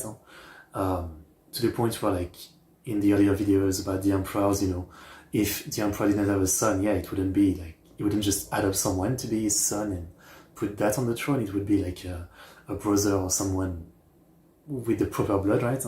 So I'm surprised that obviously this is still lower class of nobles, but still that they're so willingly adopting people without the proper blood, Sanehira had arranged for his adopted son to marry the granddaughter of a local power holder in Hitachi province to the south. This young woman was special in Sanehira's eyes, not just because of her family's power, but also because she was in fact the illegitimate daughter of none other than the late Minamoto no Yoriyoshi, who had begotten her while passing through Hitachi on his way to become governor of Mutsu some 3 decades prior. For Sanehira, whose clan held the utmost of influence in Japan's northern backcountry, but had next to no sway at all in the imperial court, wedding his heir to a Minamoto daughter, even an illegitimate one, was an extremely attractive prospect. How'd you even prove that though back then? There was no DNA test. How'd you even prove that this woman is actually the illegitimate daughter of someone? Couple is going to disappear from our narrative momentarily, hence why I've not bothered with their names. But their wedding feast has the unfortunate honor of being the backdrop for the breakout of our story's second great conflict, the later 3 Years' War. As preparation for this banquet, a steady stream of guests bearing food and other gifts had been flowing into Sanehira's residence, which, by the way, is thought to have been located around where I am right now, in the modern city of Oshu in Iwate Prefecture. One of these guests was a man by the name of Kibiko no Hidetake, who was a proud but elderly warrior who had served as a division commander in the Kiyohara army 20 years prior during the former 9 Years' War, and he arrived at Sanehira's estate bearing a beautifully lacquered tray piled high with gold dust. He presented himself before Sanehira, kneeling down to the ground and holding the tray out before him, but Sanehira managed to somehow not take notice of him, being too deeply focused on a game of Go that he was playing with a close confidant. Hidetake, despite being well on in years, was forced to hold this strenuous and uncomfortable pose indefinitely as he waited to be noticed, and when the physical strain and social humiliation finally grew to be too much, he dashed the tray to the ground and stormed out of Sanehira's compound. Remember, the Kiyohara clan operated as a sort of loose family coalition, so Sanehira was not so much an absolute overlord as he was the first among equals, meaning that the bonds of loyalty between him and his lower-ranking kin were hardly set in stone. The offended Hidetake gathered up his followers and began to make his way back to his home territory, and he's said to have done so in full battle against daring Sanehira to stop him. And yes, I'm saying all this over this before anything ever happened, but we know it's going to a war, so it's damn. All this over this. When Sanehira finally learned what had happened while he was off in his own little world, he became furious and began making preparations to go after Hidetake with his own army. And for the first time in 20 years, Mutsu's back 6 districts began to echo with the sound of soldiers marching once again. The tale of this fateful Go game sparking war between Sanehira and Hidetake absolutely smacks of fiction, and all signs point to it. I was gonna say, is this once again a fake story? And he seems to confirm that. I was gonna say, there's no way that's it. I understand that in history there's definitely time where there's been very little simple and proven stupid reasons for like a conflict, but come on, that can't be it. That can't be enough for people to go to kill each other, yeah. Someone with the name Fujiwara may be some noble, one was a descendant of him, but in Meiji period, people can name their family name as they like, and Fujiwara was popular. Oh, I see. But I assume there's still like some real descendant of Fujiwara today. I mean, they seem to have had a lot of people, yeah. I never thought of that, but yeah, obviously like with the changing of culture in Japan, I guess it reached a point where like names, everybody can choose the name they want, and so it doesn't actually, maintain the purity of noble name or something, right? Which I don't think matter that much, right? But interesting. Being an embellished legend, in reality it's suspected that the true cause of their fallout was the marriage arrangement between Sanehira's adopted son and Minamoto no Yoriyoshi's illegitimate daughter. Neither bride nor groom had any real blood connections to the Kiyohara clan, meaning that within a generation, clan leadership would fall into the hands of a pair of complete outsiders, a fact which had likely sparked dissension among the ranks of the clan's powerful members. This theory is supported by the fact that, upon returning to his home turf, Hidetake contacted Kiyohira and Iehira requesting their allegiance, and the two men readily agreed. As explained earlier, each man had his own reasons to find Sanehira distasteful, but more than anything... I have no idea in France. I mean, I'm sure there's some classic important family name, but I couldn't tell you which one. Maybe some kings and queens and nobles family name, but I don't really know. Yeah. I can't really think of much. I mean, obviously if someone is called like Napoleon or Bourbon, like the old monarchy, I'm sure there's still some Bourbon, probably, but yeah, I don't really know. It is thought that they too had taken issue with Sanehira's succession plans. As Sanehira marched into Dewa to attack Hidetake, the two younger brothers cooked up a scheme to assault the unsuspecting Sanehira's base in the back 6 districts while he was gone. Sanehira's residence was nearby to a village called Shirotori, the inhabitants of which were all peasant farmers who worked cultivating his land, making the village an important cog in his income stream. Kiyohira and Iehira swept in with their warriors and razed some 400 of the village's homes, dealing their older brother a strong and unexpected economic blow. Hearing the news, Sanehira turned his army around in an attempt to engage the two younger men in battle, but they managed to avoid him and flee. At just this moment, as the back 6 districts were falling into chaos on a local level, an important new development was about to take place on the provincial level, as the imperial court had just appointed a new governor for Mutsu province. This new governor was none other than Minamoto no Yoshiie, who, as you will recall, was the son of Minamoto no Yoriyoshi and the man who popped up in that famous poetry exchange after the Battle of Koromogawa Fortress. Yoshiie had actually served briefly as governor of Dewa province immediately after the former 9 Years' War, but he had transferred out of the job quickly, possibly due to the aforementioned friction between his father and the Kiyohara over how to deal with the Abe clan's survivors. Now, after 20 years, Yoshiie was back in the north, and knowing his reputation, Kiyohara no Sanehira quickly put his inter-family war on hold and set about entertaining the new governor. Sanehira prepared a great banquet for Yoshiie and showered him with the sort of lavish gifts that only the North Country could provide: horses, gold, eagle feathers, seal skins, and the like. Once he was confident that he had won Yoshiie over to his side, Sanehira once again turned his attention to his disobedient relatives and began marching his army back out toward Dewa province. Seemingly unconcerned with the return of Minamoto no Yoshiie, Kiyohira and Iehira yet again launched an attack on Sanehira's home base, this time sending warriors to assault his residence itself. The residence actually seems to have been well guarded and well equipped to stave off a military strike, but Sanehira's wife still chose to send a messenger to Yoshiie requesting backup. Initially, 2 of Yoshie's subordinates who were on patrol in the area came running to the scene, and a little later Yoshie himself arrived with a large band of warriors to join the fray.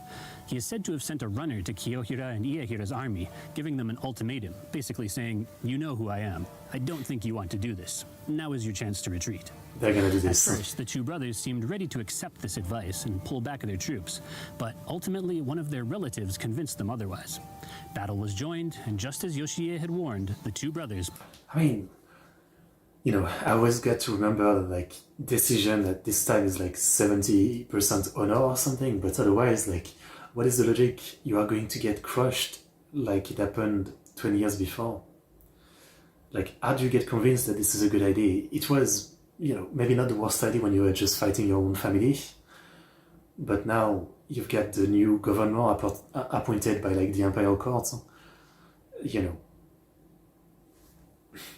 I mean, I don't know. Proved to be no match for the Minamoto warriors, finally being forced to pull their troops back and break off the attack on Sanehira's home. Just as Kiyohira and Iehira were probably beginning to sweat uncomfortably about their choice to make an enemy out of Yoshie, they were greeted with a shocking piece of news that would offer them a conveniently timed get-out-of-jail-free card. Sanehira, their elder brother and enemy, had died suddenly while on the march on Dewa. None of the ancient documents give a specific reason for Sanehira's death, simply using the word tonshi, which indicates an abrupt and anticlimactic demise. But in a world nearly a millennium removed from the advances of modern medicine, it's not hard to imagine any number of unexpected health issues which could have claimed the clan leader's life. It's a bit like that. I was watching some videos about Alexander the Great recently, and what a mystery it is how he died, right? Like, what disease got him? You could say it doesn't matter that much. He died of a disease, or maybe it was poisoned, but it does feel kind of I mean, it's not only ultra anticlimactic, it's one of the most anticlimactic deaths of history, right? But also, like, not knowing the details. I guess we just want to know as human being, like, how did this legendary historical figure actually die? And it's all left to, to the passage of time. Having lost any reason for fighting, Kiyohira and Iehira presented themselves before Yoshie and officially surrendered, crossing their fingers that the Minamoto governor would accept their capitulation and be willing to let bygones be bygones. Yoshie reacted even more magnanimously than the brothers had expected, forgiving them unconditionally and going so far as to divide up control of the back 6 districts between them, completely ignoring the late Sanehira's adopted heir, by the way, and relegating him to a historical footnote. While on the surface it may have seemed that Yoshie was simply acting as a just and benevolent governor here, in reality he had created the perfect conditions to begin sowing the seeds of animosity between the brothers. You see, when Kiyohira and Iehira had received 3 districts each to control, Iehira had clearly received the short end of the stick in terms of quality, as his districts were far less agriculturally bountiful than Kiyohira's. From Iehira's perspective, Kiyohira was not even a real blood member of the Kiyohara clan, so it irked him to no end that he should receive half, let alone the better half, of their family's territory in Mutsu. Iehira soon embarked on a smear campaign against Kiyohira, repeatedly slandering him to Yoshie in hopes of getting the governor to reassign their territory. The plan completely backfired, however, as Yoshie's only reaction was to scold Iehira for his immaturity and continue his preferential treatment of Kiyohira. Finally, in a hilariously bold move, Yoshie forced Iehira to literally move in with Kiyohira and reside in his home, ostensibly in the hopes that turning the brothers into roommates would somehow reawaken their sibling bond. Obviously, all prior signs point... That's really what he wanted. I thought he was trying to make them fight each other. ...to this being a plan that was only going to make things worse rather than better, and it is for this reason that many scholars believe Yoshie was intentionally stoking the brothers' animosity in the hopes of triggering a war between them. At the same time, with sibling shit, it's always like that, right? I mean, even if the piece of cake is only 1% bigger than the other one is going to be terribly mad and, fight to the death over the honor of being given the smallest part of the cake. So, like, there's no way he didn't know that he was, making them hate each other even more.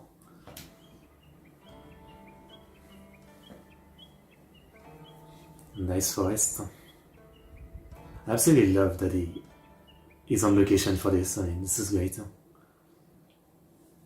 Sure enough, Iehira finally reached the limit of what he could tolerate, and he sent some low-ranking samurai to assassinate Kiyohira in their now shared home, the former site of which I'm speaking to you from now.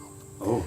Kiyohira managed to notice just in time that something sketchy was about to happen, and he stealthily slipped out of the residence and hid in the garden, where he was forced to wait helplessly as Iehira's henchmen murdered his wife and child and set fire to the building.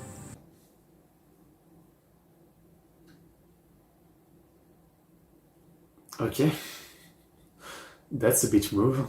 I mean, I understand trying to assassinate him, but his wife and child too, and the guy just hides while they get killed. Following the attack, Kiyohira went running to Yoshiie to inform him of what had happened, and Yoshiie immediately set out with several thousand warriors to punish Iehira for his actions. This whole incident can be interpreted in a couple of different ways. First, there is the good faith interpretation, in which Iehira was the villain, Kiyohira was the victim of a senseless tragedy, and Yoshiie was simply the responsible governor who quickly sprang into action to right a grievous wrong. Then there is the more conspiratorial interpretation, which sees Iehira less as a villain than as a hot-headed fool who was duped into throwing the first punch in a fight which would only benefit his enemies. In this interpretation, Kiyohira and Yoshiie were in on the plot together, with Kiyohira seeing it not only as the perfect excuse to go to... I mean, I guess some people are pretty fucked up, but I still have a hard time accepting that Kiyohira would let his wife and child be killed just for the plot. Just like, I'm sure there was a better way to have a reason to deal with his brother than letting his wife and child be killed. War with his half-brother, but also as a chance to cut ties with his adopted clan by getting rid of his Kiyohara-affiliated wife. Yoshie's quick action after receiving Kiyohara's report reinforces this theory, as it almost seems that Yoshie had been already prepared to march out and that he was just waiting for the expected go-ahead. Either way, with Yoshie's troops on the move, the second major phase of the later 3 Years' War had begun in earnest. Alright. Commemorating Kiyohara's birth. Wow. Actually shaped like a Western tombstone. Having failed to kill his older half-brother, Iehira fled Mutsu for his clan's original home turf of Dewa, where he and his followers holed up in a stronghold known as the Numa Fort, or Numa no Saku, which was probably located right around here where this shrine stands today. The fort was large enough to accommodate a large host of soldiers, and it was surrounded by a network of friendly villages that were willing to cooperate in keeping it well stocked with provisions. Yoshie and his army laid siege to the fort, but they were unable to completely cut off its supply line, and the standoff dragged on from summer to fall and finally from fall to winter. Just as the morale of Yoshie's warriors was beginning to decline purely out of fatigue and frustration, they also began to be pummeled by a round of heavy snowfall, and suddenly they found themselves fighting just to survive in the harsh winter climate. Yoshie's army contained a great deal of warriors from central Japan, as this was the heartland of the Minamoto clan's influence in the Middle Heian period, and these men were not at all accustomed to the Arctic conditions of northern Japan during this time of year. At last, Yoshie's army devolved from a proud fighting force into a sad mass of vagabonds huddling together and eating their own horses out of desperation. Seems like that's what it takes, yeah, like if your fort is good enough to not be burned, you can just starve the army on the outside, which usually you think is the opposite, right?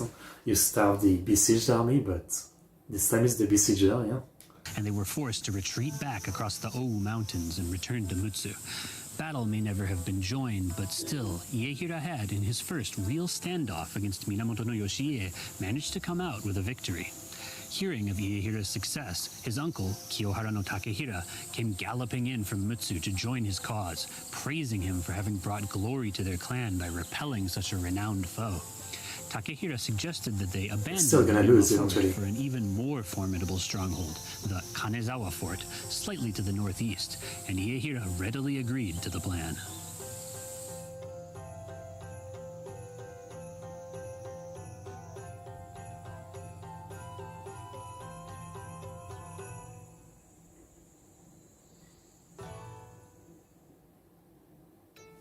Iehira, however, was not the only one to gain a new ally, as back in Mutsu, Yoshie was surprised by the sudden arrival of his younger brother, Minamoto no Yoshimitsu, who had discarded his post in the Imperial Guard Corps to come support Yoshie in the war. At the scene of their reunion, a teary-eyed Yoshie is reported to have told his younger brother that seeing you now is as if seeing our late father come back to life. With you fighting by my side, the heads of Iehira and Takehira are as good as ours. Are we sure? Is this not going to be more sibling fighting? Still, Yoshie did not make any immediate moves, waiting out the spring and summer before finally setting out in the 9th month of 1087, with an army that is said to have numbered in the tens of thousands. The Kanezawa fort, which once stood where I'm sitting right now, was known for being a formidable stronghold, and its defenders are said to have been roughly a numerical match for Yoshie's own troops, meaning that the battle ahead was sure to be another close contest. Numerous famous anecdotes remain from this phase of the war, one of the most famous being the story of Yoshie seeing through a planned Kiyohara ambush in the wilderness around Kanezawa by noticing a flock of geese break formation as they flew over a suspicious patch of tall grass. Yoshie supposedly acquired the knowledge to make this judgment thanks to his knowledge of Sun Tzu's art of war, which he had studied in the capital after the former 9 Years' War under the tutelage of the famous aristocrat and scholar Oe no Masafusa. Masafusa had apparently taken the young Yoshie under his wing after hearing him regaling other aristocrats with war stories one day. War stories which seemed to have impressed the other listeners, but which revealed to the learned Masafusa just how ignorant Yoshie was in the matter of classical military tactics and strategy. If the anecdotes are to be believed, then by the time of the later 3 Years' War and the Battle of Kanezawa Fort, Masafusa's teachings had made Yoshie into a much better commander, although we are still talking about the same guy whose troops were literally eating their own horses at the previous siege, so who can really... Yeah, at the same time, I don't know what Sun Tzu says in The Art of War about siege. I think he probably says, even if you are the besieger, don't siege. I'm assuming that's what he would say. Yeah, strategically, his only mistake was just not having enough supply.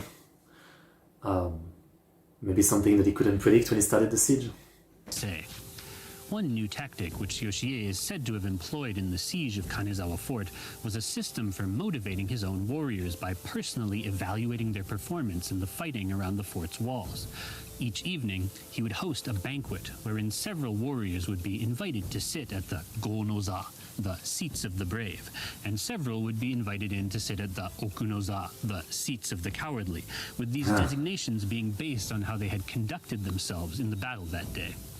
I have to imagine that these dinners were extremely awkward, but with Yoshie's soldiers primarily being samurai who were in this war more by choice than by obligation, the system seems to have functioned pretty I was gonna say, it doesn't sound like a terrible idea. well. Yet another famous anecdote from the siege of Kanezawa is the tale of a warrior who I doubt ever sat in the seats of the cowardly, a 16-year-old lad by the name of Kamakura Gongoro Kagemasa. At some point during the siege, Kagemasa is said to have taken an enemy arrow in his right eye, with the arrow piercing all the way through to the other side of his neck, penetrating the backside of his kabuto helmet and pinning said helmet to his head, all while somehow not actually causing any life-threatening damage. Kagemasa managed to enlist the aid of a fellow warrior to help him get the arrow shaft out of his skull, but in his eagerness to provide assistance, this warrior ended up planting his foot on Kagemasa's face to secure extra pulling leverage. Now, if you've ever been to Japan, you will know that just entering someone's home with your shoes on is a major faux. Is he gonna kill him after he saved him? I mean, I'm saying it's impossible, but I've seen so much shit these days in the medical field. Some people survive with literally half of their brain gone. The brain is very weird. You never know. You never know. I mean, bullet to the head have been survived before, so an arrow piercing the head, yeah, maybe. You never know. So you can imagine that putting your blood-spattered, mud-caked footwear on someone's face is not the best way to get on their good side. At this affront, Kagemasa flew into a rage and attempted to stab his comrade, screaming that, "I don't mind dying on the battlefield, but if I have to spend another waking moment with your foot on my face, then we're both going to meet our..." Only Americans with shoes. I don't know. I mean, some people are about to be horrified, but myself, most of the time when I'm inside my home, I'm with not shoes, the other one, I forget the name in English, slippers, yeah. Most of the time I have slippers, but I don't really make a big deal of walking around the house with shoes. I think it's maybe because I've always lived with cats and dogs, so, it's never that clean, the ground, so I've never cared that much about walking with shoes inside my house or now the apartment building. Even though, most of the time I'm still not with my shoes. And I think in France it's definitely a mix. you might go to a lot of people's place where, like, yeah, they don't ask you to take off your shoes. I mean, I think it's 50-50. Yeah, at least for, like the countryside that I've lived in, where people's houses are never like super clean, right? It's very countryside. I think, yeah, like half of the time people don't really ask you to take off your shoes. It's interesting. Bakers. Thankfully, the warrior managed to dodge Kagemasa's blade, and after carefully diffusing the situation, he switched over to using his knee and managed to safely extract the arrow. Despite the best efforts of Kagemasa and the thousands of other tenacious warriors just like him, Yoshie's army just could not seem to make any progress toward bringing down Kanezawa Fort. Yoshie realized that it was time for a change of strategy, and just starve them. I mean, you're the one on the outside we can keep resupplying.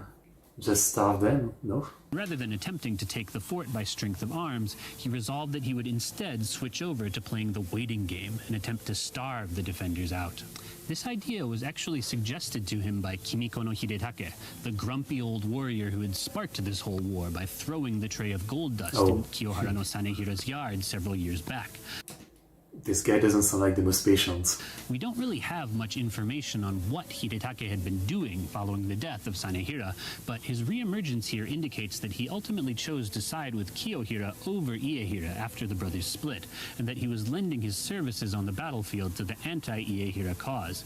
Speaking of Kiyohira, he is recorded as having been in charge of one of the 4 wings of the army that was surrounding Kanezawa Fort, but there are mysteriously few mentions of him in contemporary chronicles of this phase of the war, so all we can really say is that he was there and he was participating. Anyway, after a number of days of inaction following Yoshie's choice to switch over to starvation tactics, a messenger arrived in the Minamoto camp from Kanezawa Fort, suggesting that they arrange a bout of single combat between the 2 armies' best warriors to stave off their boredom. Yoshie agreed to this proposition and sent a warrior just because you're bored, not to negotiate anything, by the name of Onitake to engage the Kiyohara champion, a man called Kametsugu. In a scene slightly reminiscent of Hector and Achilles' final showdown during the Trojan War, the 2 men met in the shadow of Kanezawa Fort's walls and fought fiercely with Naginata as their respective armies cheered them on. Yeah. Finally, Onitake managed to swing his polearm with just the right timing to cleanly take off Kametsugu's head, bringing the contest to a decisive end in the Minamoto side's favor. Not wanting Kametsugu's head to be taken as a prize by the enemy, a mob of Kiyohara horsemen stormed out of the fort's gates to retrieve it, but this just triggered a countercharge by the adrenaline-fueled Minamoto onlookers, and before anyone knew it, a full-on free-for-all had commenced. The impromptu battle ultimately ended in favor of the Minamoto army, with the Kiyohara forces taking heavy losses thanks to their rash decision to leave the safety of Kanezawa Fort's walls. This chaotic melee would ultimately prove to be the final real battle of the later 3 Years' War. From this point on, the Kiyohara made no further attempts to launch any attacks against the Minamoto. The Minamoto likewise stuck patiently to their strategy of starving out the Kiyohara. But this doesn't mean that the passing days were completely uneventful. On one occasion, a follower of Kiyohara no Takehira, known to us only as Chito, ascended one of Kanezawa Fort's watchtowers and began loudly shouting insults at the Minamoto from afar. Yoshie! Your father couldn't beat Abe on his own, and so he got on his knees and begged us to help him. And if we hadn't said yes, there's no way he would have won. You owe us everything, and yet you repay our kindness by bringing an army against us. There's a special place in hell for disloyal traitors like you. Hearing Chito's words, Yoshie is said to have calmed his furious followers and bade them not to respond to the provocations, but he did make an ominous remark hinting about now having an interest in seeing Chito captured alive. Despite what one might guess from this incident, the defenders of Kanezawa Fort were hardly feeling confident in their situation, and a sense of creeping unease was settling over them as they watched their supplies dwindle. Like, what can they do, right? Like, they have 2 options. Either they hope that, like last time, the sieging army is going to run out of supply and abandon the siege, or they hope that, they have other allies gathering an army to come to their rescue. Otherwise, like, literally nothing you can do. Further and further. Kiyohara no Takehira, who by now seems to have been the senior decision-maker in his partnership with Iehira, began making multiple attempts to send messengers into the Minamoto camp and arrange a surrender on terms that both sides could find agreeable. While Yoshie's younger brother, Yoshimitsu, seems to have been open to these talks, Yoshie himself was thoroughly uninterested, and Takehira was ultimately forced to abandon any hope of a peaceful resolution. Desperate to reduce the number of mouths they had to feed, Kanezawa Fort's defenders at last made the decision to expel their wives and children from the fort, I guess it was assuming that they're not going to be killed.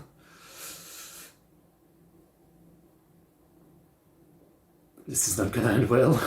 that the Minamoto army would allow the non-combatants to leave the area peacefully. This assumption, sadly, proved to be mistaken, as when the first of the women and children attempted to pass by the Minamoto camp, Yoshie ordered his warriors to massacre them without mercy. Man, Yoshie is terrible. I mean, like, what a terrible guy. While there is no arguing the degree of cold-bloodedness that had to be required to give such an order, Yoshie's intention here was to force the people not yet caught in the attack to flee back into the fort, and thus ruin the Kiyohara's plans to reduce their food burden. Indeed, the terrified survivors frantically scrambled to return to the safety of Kanezawa Fort, so Yoshie's strategy, inhumane as it was, did indeed pay off. While the lengthy siege had been taking a grave toll on the Kiyohara, it was also beginning to wear away at the Minamoto army as well, as fall had all but ended and northern Japan was beginning its first steps into another winter again. Are they gonna... No, they give up again. Typically merciless winter. Around midnight on the 14th day of the month of Shimotsuki, the 11th month by the old Japanese calendar, Yoshie is said to have suddenly and confidently proclaimed that tonight Kanezawa Fort will fall. He awakened one of his squires and had the boy run around the army's camp, instructing the Minamoto warriors to set their shelters aflame as they would no longer need them tomorrow and they could warm themselves by the heat. We have no way of knowing why Yoshie made this prediction. Did he have an informant within the Kiyohara ranks? Was this story simply embellished by later authors wanting to burnish Yoshie's legend? But either way, it proved to be true, as within Kanezawa Fort, Iehira and Takehira were in the midst of preparing a mass escape from their stronghold. The fort's defenders set fire to the entire complex and attempted to slip out into the wilderness while the Minamoto soldiers were still rubbing sleep out of their eyes. But thanks to Yoshie's shrewdness, the Minamoto army was already prepared for battle, and they charged into the fleeing defenders and began cutting them down left and right. Kiyohara no Takehira was discovered trying to hide in a pond inside the fort and was dragged before Yoshie to face the general's judgment. He pleaded for his life, and Yoshie's brother, Yoshimitsu, once again showed his merciful side by remarking to Yoshie that it was bad form to kill an enemy who had already surrendered. Yoshie, however, saying that after the guy just massacred some of the wife and children. However, countered that Takehira had not surrendered at all, having merely been captured against his will, and he promptly ordered him beheaded. Also captured alive was Chito, the bold instigator who had hurled insult. Chito. Oh boy. At Yoshie from atop the fort's watchtower, and he was subjected to, shall we say, a very 11th century fate. After having his tongue and teeth brutally ripped from his mouth, he was tied to a tree branch and left to dangle just above the severed head of his late master, Takehira. Yoshie strung him up in such a way that his feet could indeed reach the ground, but if he let them do so, he would end up stepping on Takehira's head, subjecting the lord-vassal pair to the highest degree of humiliation. Chito is said to have struggled valiantly to hold himself aloft, but ultimately his strength gave out and he was forced to tread on his former liege. That's the fucked final up. person of note on the Kiyohara side, Iehira, actually managed to escape the killing fields disguised as a peasant and travel quite a ways away from Kanezawa Fort, but he ended up running into a Minamoto-aligned local power holder who recognized him and killed him on the spot, sending his head to Yoshie in exchange for a reward. Wow. With the fall of Kanezawa Fort, the later 3 years' war had at last drawn to a bitter and blood-soaked close. Yoshie penned a letter to the imperial court requesting a retroactive imperial order for the destruction of the Kiyohara, as such a document would legitimize the conflict and make him and his warriors eligible for a reward. You know, in the main historic videos about the Heian period, it was mostly covering how well, you know, the Taira family of samurai ended up doing pretty great for themselves with some of the, you know, conflict that they resolved. And while, you know, this was all more messed up, I feel like on this side, yeah, the Minamoto did pretty great. I mean, There was a few failed battles, but obviously, like, they destroyed the Abe and now the Kirohara, and, won another campaign. Both of the clans have been doing pretty well for their reputation, I guess. After examining all the facts, however, the court concluded that the war had been nothing more than a personal vendetta by Yoshiie against Kiyohara no Iehira, and that Iehira had posed no actual threat to the government and people of Japan. Upon receiving this judgment, an embittered Yoshiie is said to have unceremoniously discarded the heads of Iehira and Takehira by the side of the road, there no longer being any need to display them in the capital. Okay. The court had also elected to assign a new governor to Mutsu, a thoroughly aristocratic one who was unlikely to instigate any more wars, and so Yoshiie turned his back on the snow-covered Northlands he had spent so many years fighting across, and at last made his way back to Kyoto.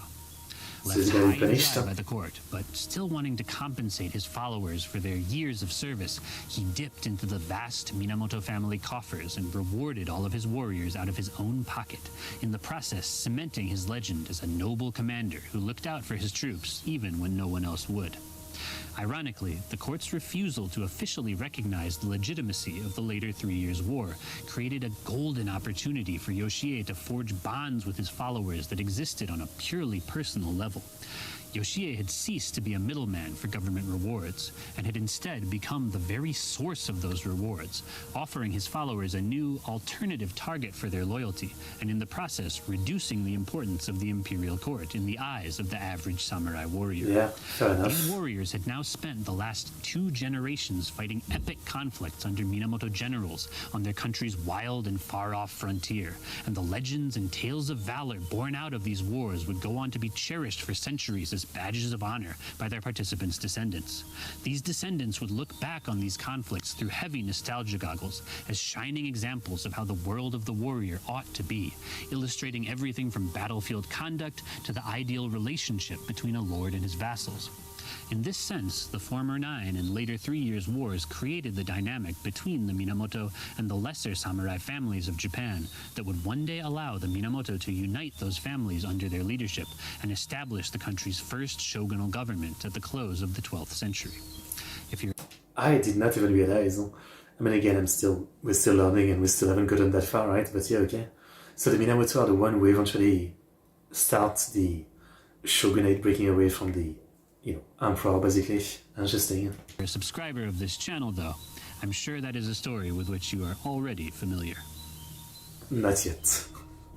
I think he posted this video later from his main series, yeah. The main body of the medieval Kanazawa castle.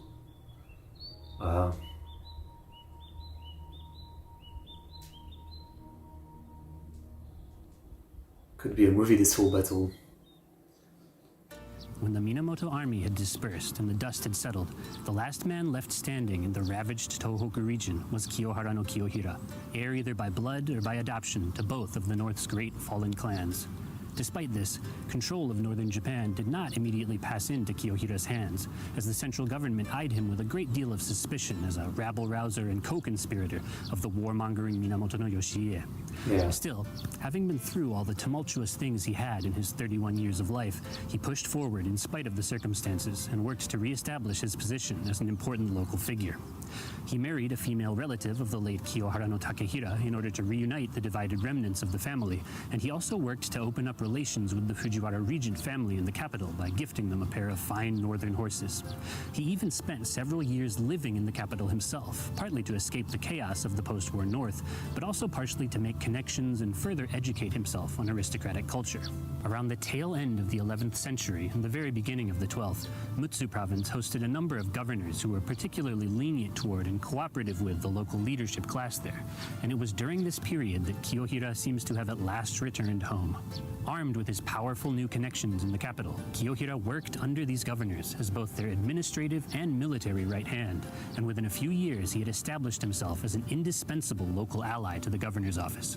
Eventually, the central government rewarded him for his years of hard work by appointing him Mutsu's Oryoshi, its director of military and police matters, and by officially granting him domain over Mutsu's back 6 districts. By this point, Kiyohira had changed his family name from his adoptive clan's Kiyohara back to his biological father's Fujiwara, which allowed him to break free somewhat of the baggage that his adopted name carried and assert his genealogical connections to the esteemed Fujiwara warrior line. Reborn as Fujiwara no Kiyohira, he relocated his base of operations to Iwai District's Hiraizumi, which I'm speaking to you from now, and he set about transforming the area into a cultural oasis unlike anywhere else in the Tohoku region. The focal point of his efforts was a temple complex he began construction on known as Chusonji, which he crowned in his final years with the Konjikido, a hall of the Buddha Amitabha coated from corner to corner in brilliant gold leaf. At a ceremony to celebrate the complex's completion in 1126, a 71-year-old Kiyohira is said to have read aloud from a lengthy written dedication statement in which he included the following passage: "This temple's bell shall echo uniformly throughout the world, washing away suffering and bringing relief to all who hear it. Since ancient times, both warriors of the court and warriors of the Emishi tribes have laid down their lives in great numbers on this land, their bodies joining those of the innumerable birds, beasts, and fish who have come and gone here. The souls of those once living pass into the next world, and their bones turn to dust. But whenever this temple bell chimes, I pray that it will bring peace to the spirits of all those who have needlessly lost their lives here, and lead them to heavenly paradise." Kiyohira's true motives during the later 3 years... I mean, you were kind of part of the, massive, needless loss of life, but maybe he repented or something later on, he realized his mistake and everything. His war will probably remain a mystery to us forever. Did he conspire with Yoshie to exact revenge on the enemies of his father and grandfather? I'm not was he sure. Simply a battered survivor, forced to live through a crucible of tragedy before fate would finally permit him to walk his own path. Whatever the case, by the time of his twilight years, Kiyohira truly seems to have come to look back on the war with a sorrow unfettered by earthly allegiances, mourning the loss of ally and enemy alike, and praying for the sake of everyone that such carnage would never again be visited on the land he called home. If only it was simple enough for human to realize this kind of thing before it actually happens, right? War is bad before actually doing well, but we're not that smart, I guess. Alright, what a story.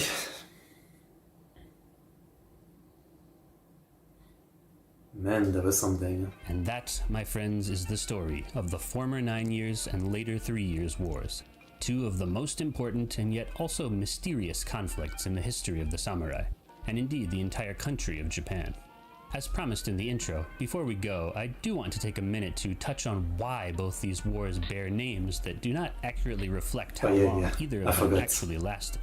The former 9 Years' War began in 1051 and continued until the latter half of 1062, making it nearly 12 years in length, and the later 3 Years' War ran from the summer of 1083 to the winter of 1087, making it close to 5 years in total. So, what's the deal? Why are these wars needlessly selling themselves short? Well, the answer is not entirely clear, but we have a couple of very reasonable theories that explain the issue. In the centuries immediately following both events, the former 9 Years' War was actually referred to as the 12-Year Oshu War, Oshu being an alternate name for Mutsu Province, and the later 3 Years' War didn't even have a standardized name, simply being referred to with various clunky iterations of that war that Yoshie fought. Many scholars suspect that at some point during the Middle Ages, the 12-Year Oshu War name came to be mistakenly interpreted as an overarching title for both wars, and that medieval audiences thus divided these 12 years between the two conflicts, assigning 9 to the former and 3 to the latter. When we look at the actual phases of both wars in which sustained fighting was carried out, these numbers, while not perfect, look like they could have some logic to them, as both wars have relatively long periods of inactivity, which do indeed shave years off of their lengths when removed from the equation. When examining medieval documents, however, it becomes clear that this division into 9 and 3 didn't happen simultaneously, as the 13th century epic Hogen Monogatari, for example, refers to the two conflicts as having been 12 years and 3 years respectively. As the later 3 Years' War was particularly important to a lot of medieval samurai families as a key component of their family mythology, It is believed that there was a strong demand for the war to have a standardized name, and the later 3 Years' War moniker was thus settled on by Kamakura period warriors in order to satisfy this demand. Okay, yeah. Cutting out all the internecine fighting at the war's start, the actual period in which Yoshie was fighting against Kiyohara no Iehira was a little less than 2 years, and it has been theorized that the 3-year designation was cooked up as a mild embellishment to make this sound a little better. The slightly less than 2 years war doesn't sound very epic after all. By the 14th century, the former 9 Years' War also seems to have transformed from a 12-year conflict to the 9-year one that we're familiar with today, indicating that the aforementioned arithmetic accident likely took place sometime either in the mid to late Kamakura period or the early Muromachi period, as a byproduct of the later 3 Years' War getting its official name. If you've been left a bit confused by this explanation, that's okay. I get the bottom point. line here seems to be that everyone is confused, and pretty much has been since the Middle Ages. And that confusion, along with a possible which is why you shouldn't really give, like, a sort of like even the 100-year war isn't really accurate. I forget the details, but it's not actually accurate. I think it was slightly under 100 years, right? You know, you should just not give a war name based on like how long it lasted, just give it another cool name, you know? I think it works better. Dash of boastful embellishment has led to the slightly misleading pair of names that we have today. Anyway, it's about time that we finally get around to wrapping up this video. This was my first time going on location and filming at real historical sites. It was awesome. And I've got to say, this is probably the most fun I've ever had since... Frankly, like, I was thinking that throughout the video, this is one of the highest quality documentary video I've ever seen on YouTube. I mean, this is like, you know, even though I'm always one of those people who's not the biggest fan of TV, it feels like quality of a good TV documentary that I used to see sometime when I was young on TV, yeah. Like, you know, the presenter being charismatic, having great narration, a very clear way of giving the storytelling, and then also being on location, which, you know, I think it adds a lot, like the mix of like the classical art plus being on location. I think it's really great, yeah. I mean, this is peak YouTube, you know. I would say this is peak YouTube. Starting this channel. All the places I've visited are within a roughly 3-hour drive in one direction or another of where I live, so it's been really cool for me to get to take you guys on this little tour of the region of Japan I've been calling home for the last 7 years. Northern Japan is still one of the least visited parts of this country, probably because you have to get away from the tourist-friendly safety net of big central cities like Tokyo and Osaka. But if you're up for a little adventure, it's absolutely worth the visit. The abundance of nature and lesser-known traditional culture, and the fact that it doesn't have that sort of theme park atmosphere of some of Japan's more touristy destinations makes it, I think, a really rewarding place for anyone with a genuine interest in the country to come to. That being said, don't all come at once. I mean, that non-touristiness is a fragile thing, so, you know... I mean, it is kind of the thing these days, right? I feel like every single time people are saying, you know, if you go to Japan, don't go to the tourist spots, go to the non-tourist spots. But I feel like it's probably becoming like, you know, reversing the situation where the non-tourist spots are now the tourist spots. Yeah. Let's maintain a healthy balance here. Then again, if you're watching this video and you've made it all the way to the outro here, well, you're probably the kind of person who would make a lovely tourist. So disregard everything I just said and please come on up. And I guess I'll pause here. This is mostly the outro, yeah. Man, great documentary video. I'd never heard of this conflict before, and, you know, really interesting. In the Heian period video from Byuden, you know, there was already a few early samurai bushi conflicts, right? But they were definitely not on this scale, you know, or fighting pirates doesn't really count. I feel like, so this was very interesting. Definitely seems like a very forgotten period of history, and I find it very, very interesting. Yeah.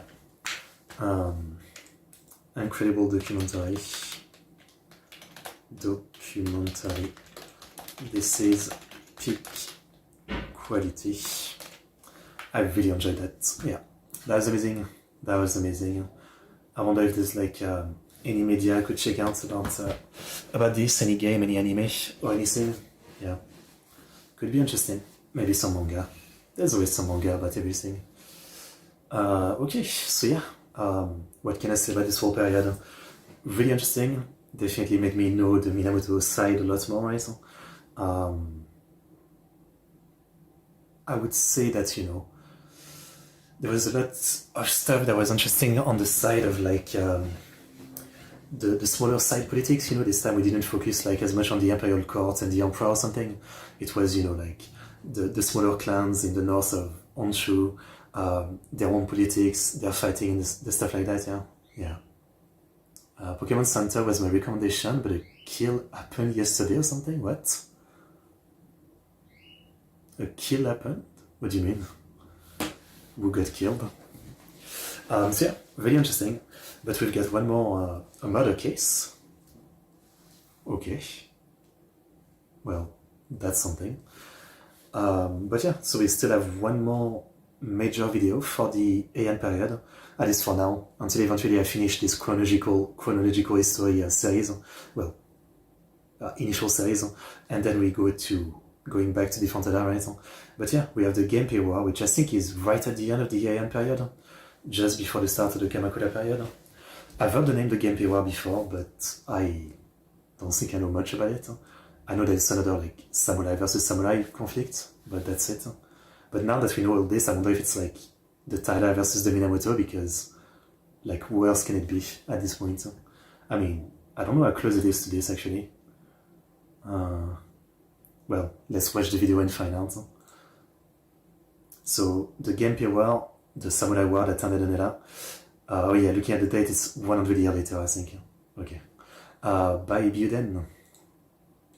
The bell of Gion Monastery in India echoes with the warning of the impermanence of all things. The blossoms of the sala trees teach us through their hues that what flourishes must fade. The proud do not long endure, but vanish like a spring night's dream. Even the bold and brave will perish in the end. All are as dust before the wind. Tale of the Heike, Chapter 1.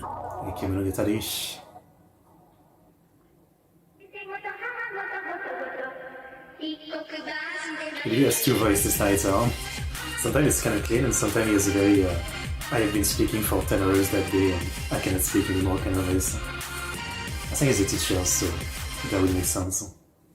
Hello everyone, and welcome to the Byuden Japanese History channel. My returning viewers will know this channel for my Japanese History the Textbook series of videos, where I am endeavoring to take Japanese language school history textbooks and visualize them into an English YouTube video series. Today's video, however, will be straying slightly from that theme, as we stop to make a deep dive on one of the most important socio-political events in pre-modern Japanese history, the Jisho Jue disturbance, otherwise known as the Genpei War. This era-defining conflict, famously recounted in the epic narrative known as the Heike Monogatari, or the Tale of the Heike, brought about the end of Japan's 400-year-long Heian period and ushered in the first era of rule by a warrior-centric government, the Kamakura Bakufu, or the Kamakura Shogunate. As such, it is also widely regarded as marking the transition in Japanese history from the ancient era to the medieval one. Okay. The war is fundamentally a conflict between Japan's two great warrior clans, Taira and Minamoto then, am I right? the Taira and the Minamoto. Yes, I have learned, Sensei, I have learned. Okay, that makes sense, I already forget the name, but wasn't there like a third pretty good samurai family in the middle of the Heian period, but I guess they really got left behind, yeah. Although I see it as more of a three-way struggle with the imperial court, led Yankee by retired Emperor teacher. Gosannen, serving as a fickle and influential third actor. To understand the lead-up to this war, I highly recommend checking out my 4-part series of videos recounting the full history of the Heian period. Done. I will do my best to make this video interesting even for those with minimal background knowledge. This is going to be a very long video, so I will leave timestamps down in the description so that it's easier to pick up and leave off for those of you who'd prefer to watch it more episodically. Finally, before we get started here, I do want to make a brief caveat regarding dates and ages. Pre-modern accounts of the Genpei War use the old Japanese calendar, meaning that month and day numbers do not exactly match up with their Gregorian calendar counterparts, and modern books on the subject tend to use an inconsistent mix of the two. I will be telling this story chronologically, but I have not gone through with a fine-toothed comb to make sure that all of the dates are consistent to one calendar or the other. So I encourage you to look up for yourself any events whose dates you want to be absolutely sure of. I don't really mind, because one of the things I suck the most at returning from history is the dates. I always kind of forget the date. I mean, if you tell me Alexander the Great, I know it's like, I don't know, like 2, 3, 400 BC, somewhere like that, right? I never remember like specific date that much. I really suck at that. Similarly, the pre-modern Japanese used the East Asian style of age counting, in which a person was aged 1 at birth, and that number then increased by 1 at the turn of every subsequent new calendar year. In this case, I have tried to stick to the modern Western age calculation style, but some things may have slipped through the cracks, so please just bear that in mind. Anyway, I mean, I don't think it matters that much if someone is 27 or 28. It's kind of the same. With that out of the way, we have a lot to talk about today, so let's get into our story. But I appreciate the transparency, though. Taira no Kiyomori.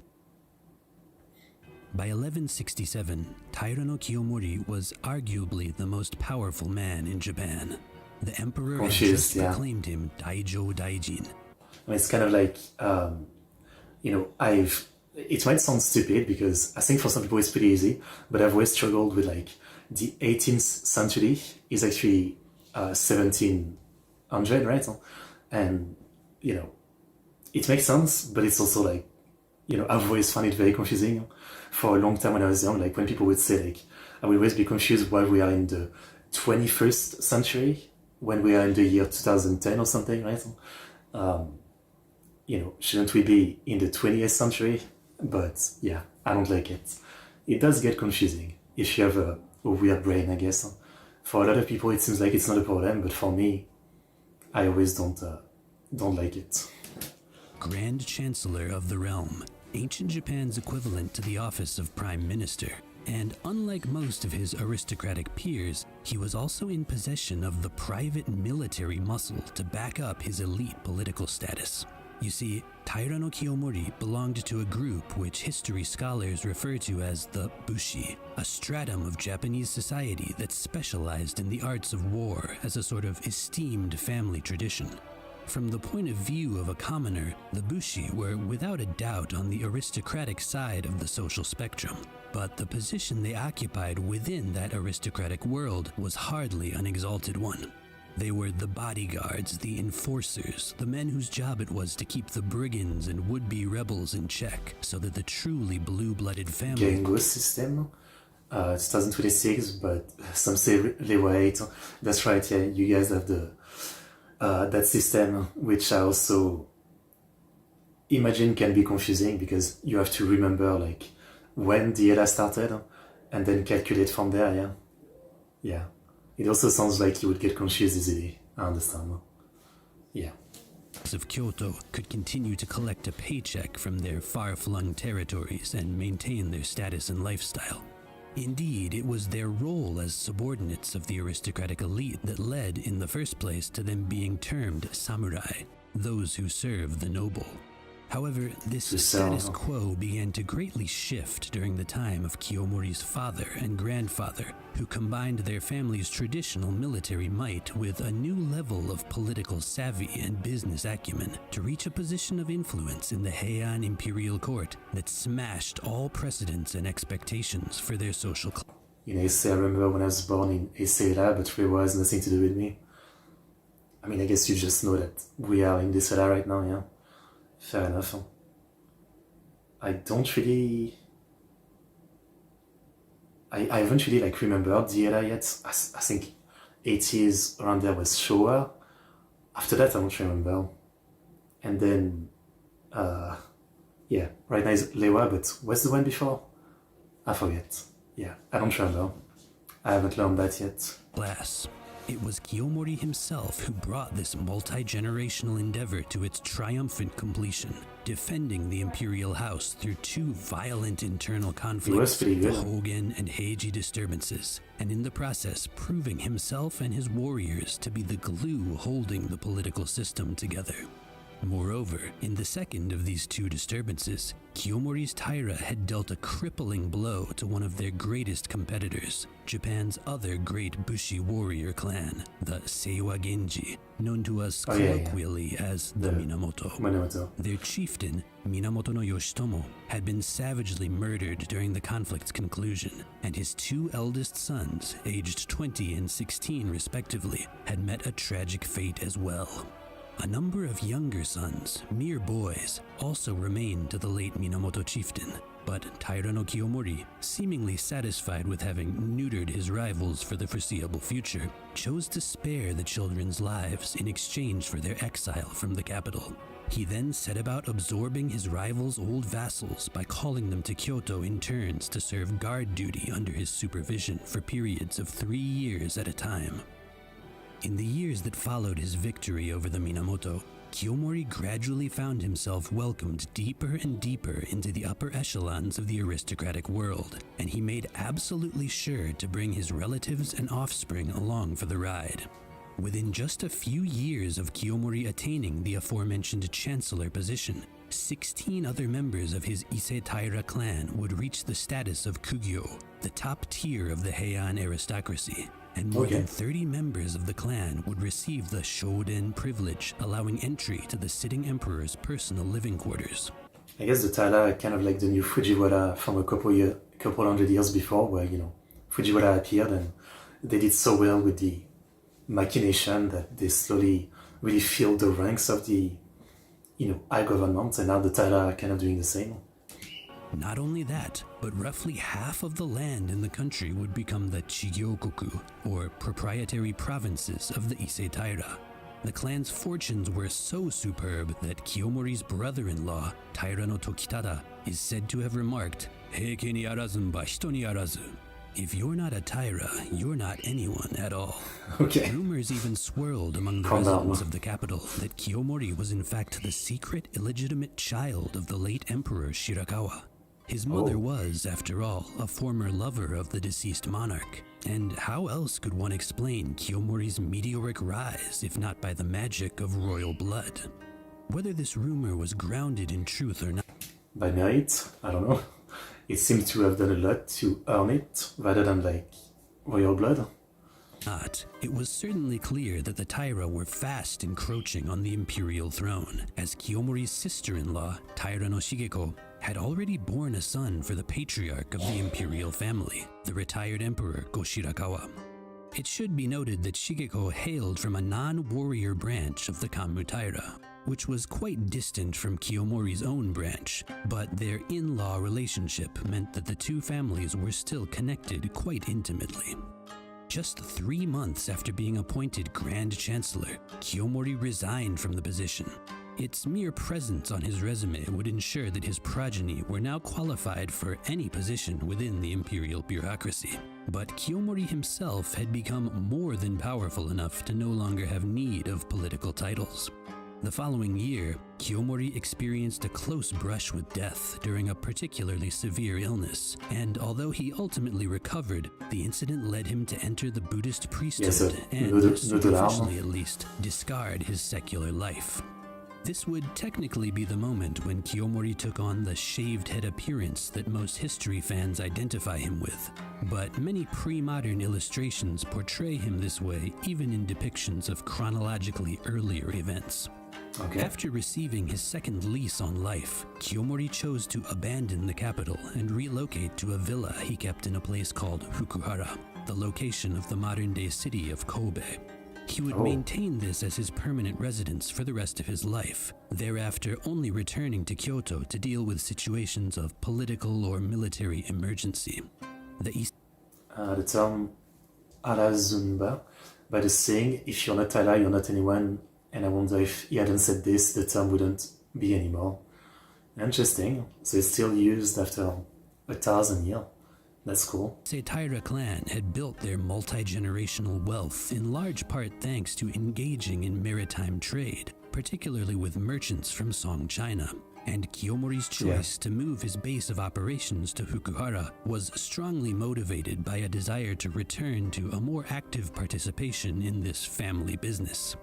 Just south of Fukuhara was an ancient port called Owara no Tomari, and Kiyomori poured his energy into its restoration and improvement in the years following his departure from the capital. 1168 also marked the year when Kiyomori completed the expansion of Itsukushima Shrine on the coast of Aki Province, traditionally held to be a shrine of a guardian god of the sea. Kiyomori, who had in his younger days served as governor of Aki Province, found it a natural target of worship for him and his seafaring clan, famously dedicating a set of 33 resplendently decorated Buddhist sutras to the shrine. These sutras, known as the Heike no Kyo, include a sample of handwriting from Kiyomori himself and have survived to the present day as a masterpiece of late Heian period art and an embodiment of the era's artistic sense. Finally, as if 1168 wasn't busy enough, this was also the year when Kiyomori's 7-year-old nephew, the son of sister-in-law Shigeko and retired Emperor Go-Shirakawa, was elevated to the imperial throne as Emperor Takakura. Although the boy was not exactly the closest relative to Kiyomori by blood, the world of Heian Japan was at last witnessing the birth of a Taira-descended emperor. Kiyomori's Taira were fast approaching the apex of their power, but simultaneously, storm clouds were also beginning to appear on their horizon. In 1169, retired Emperor Go-Shirakawa was involved in a spat with the wealthy and powerful Enryakuji Temple over alleged misconduct towards an important temple affiliate by a follower of one of Go-Shirakawa's close courtiers. Kiyomori would end up taking the side of Enryakuji in this situation, a decision which ultimately led to a peaceful resolution of the incident, but also sowed the first seeds of animosity between himself and the retired emperor. The following year was marked by another politically awkward episode involving the Taira, when a confrontation unexpectedly erupted between the followers of Kiyomori's grandson, the 13-year-old Tsukemori, and those of Emperor Takakura's Sessho regent, Fujiwara no Motofusa. The two had both been riding through Kyoto in their respective carriages when their routes intersected, and Motofusa's guards ended up roughing up Tsukemori and his entourage when the latter failed to disembark from his carriage as a show of respect to the former. 3 months later, while Motofusa was on his way to the imperial palace for Emperor Takakura's coming-of-age ceremony, he found himself under attack by a large band of Taira-affiliated warriors, who dragged his guards from their horses and cut off their motodori topknots, which were a symbol of their social status as adult men. Yeah, that's Motofusa himself was not directly touched by any of the assailants. They still knew better than to actually lay hands on the imperial regent. But the incident was, understandably, met with a good deal of consternation and shock from the old guard aristocracy. It does seem like Despite these unsettling events, the Taira remained overall in a strong position heading into the 1170s. In 1171, Kiyomori successfully managed to have his daughter, Tokuko, wedded to Emperor Takakura as his empress consort and highest-ranking wife. A move which put Kiyomori in position to potentially become the maternal grandfather of a future emperor.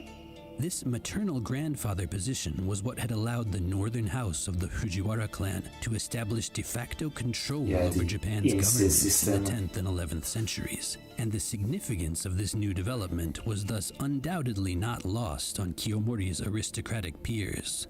Things began, however, to take a worrying turn in 1176, when the imperial mother, Taira no Shigeko, took ill and passed away at the young age of 35. As Kiyomori's sister-in-law and the retired Emperor Go-Shirakawa's beloved wife, she had been a crucial player in keeping the two men on cordial terms, and her death quickly set them down the path to estrangement. The following year's Shishigatani incident would be the first outward symptom of this growing. It's been a while since there was an incident. I thought the Heian era was the end of the incident, as everything became a disturbance, but we are back to the incident. Let's go. Friction. The Shishigatani incident is named for the Shishi Valley on the eastern outskirts of Shishis, Kyoto, Heian. where a number of close associates of the retired emperor began meeting at a secluded villa to conspire against Kiyomori and the Taira. Scandalously, even Goshirakawa himself was present for some of the meetings, meaning that he was well aware of the plot and even giving it his tacit approval.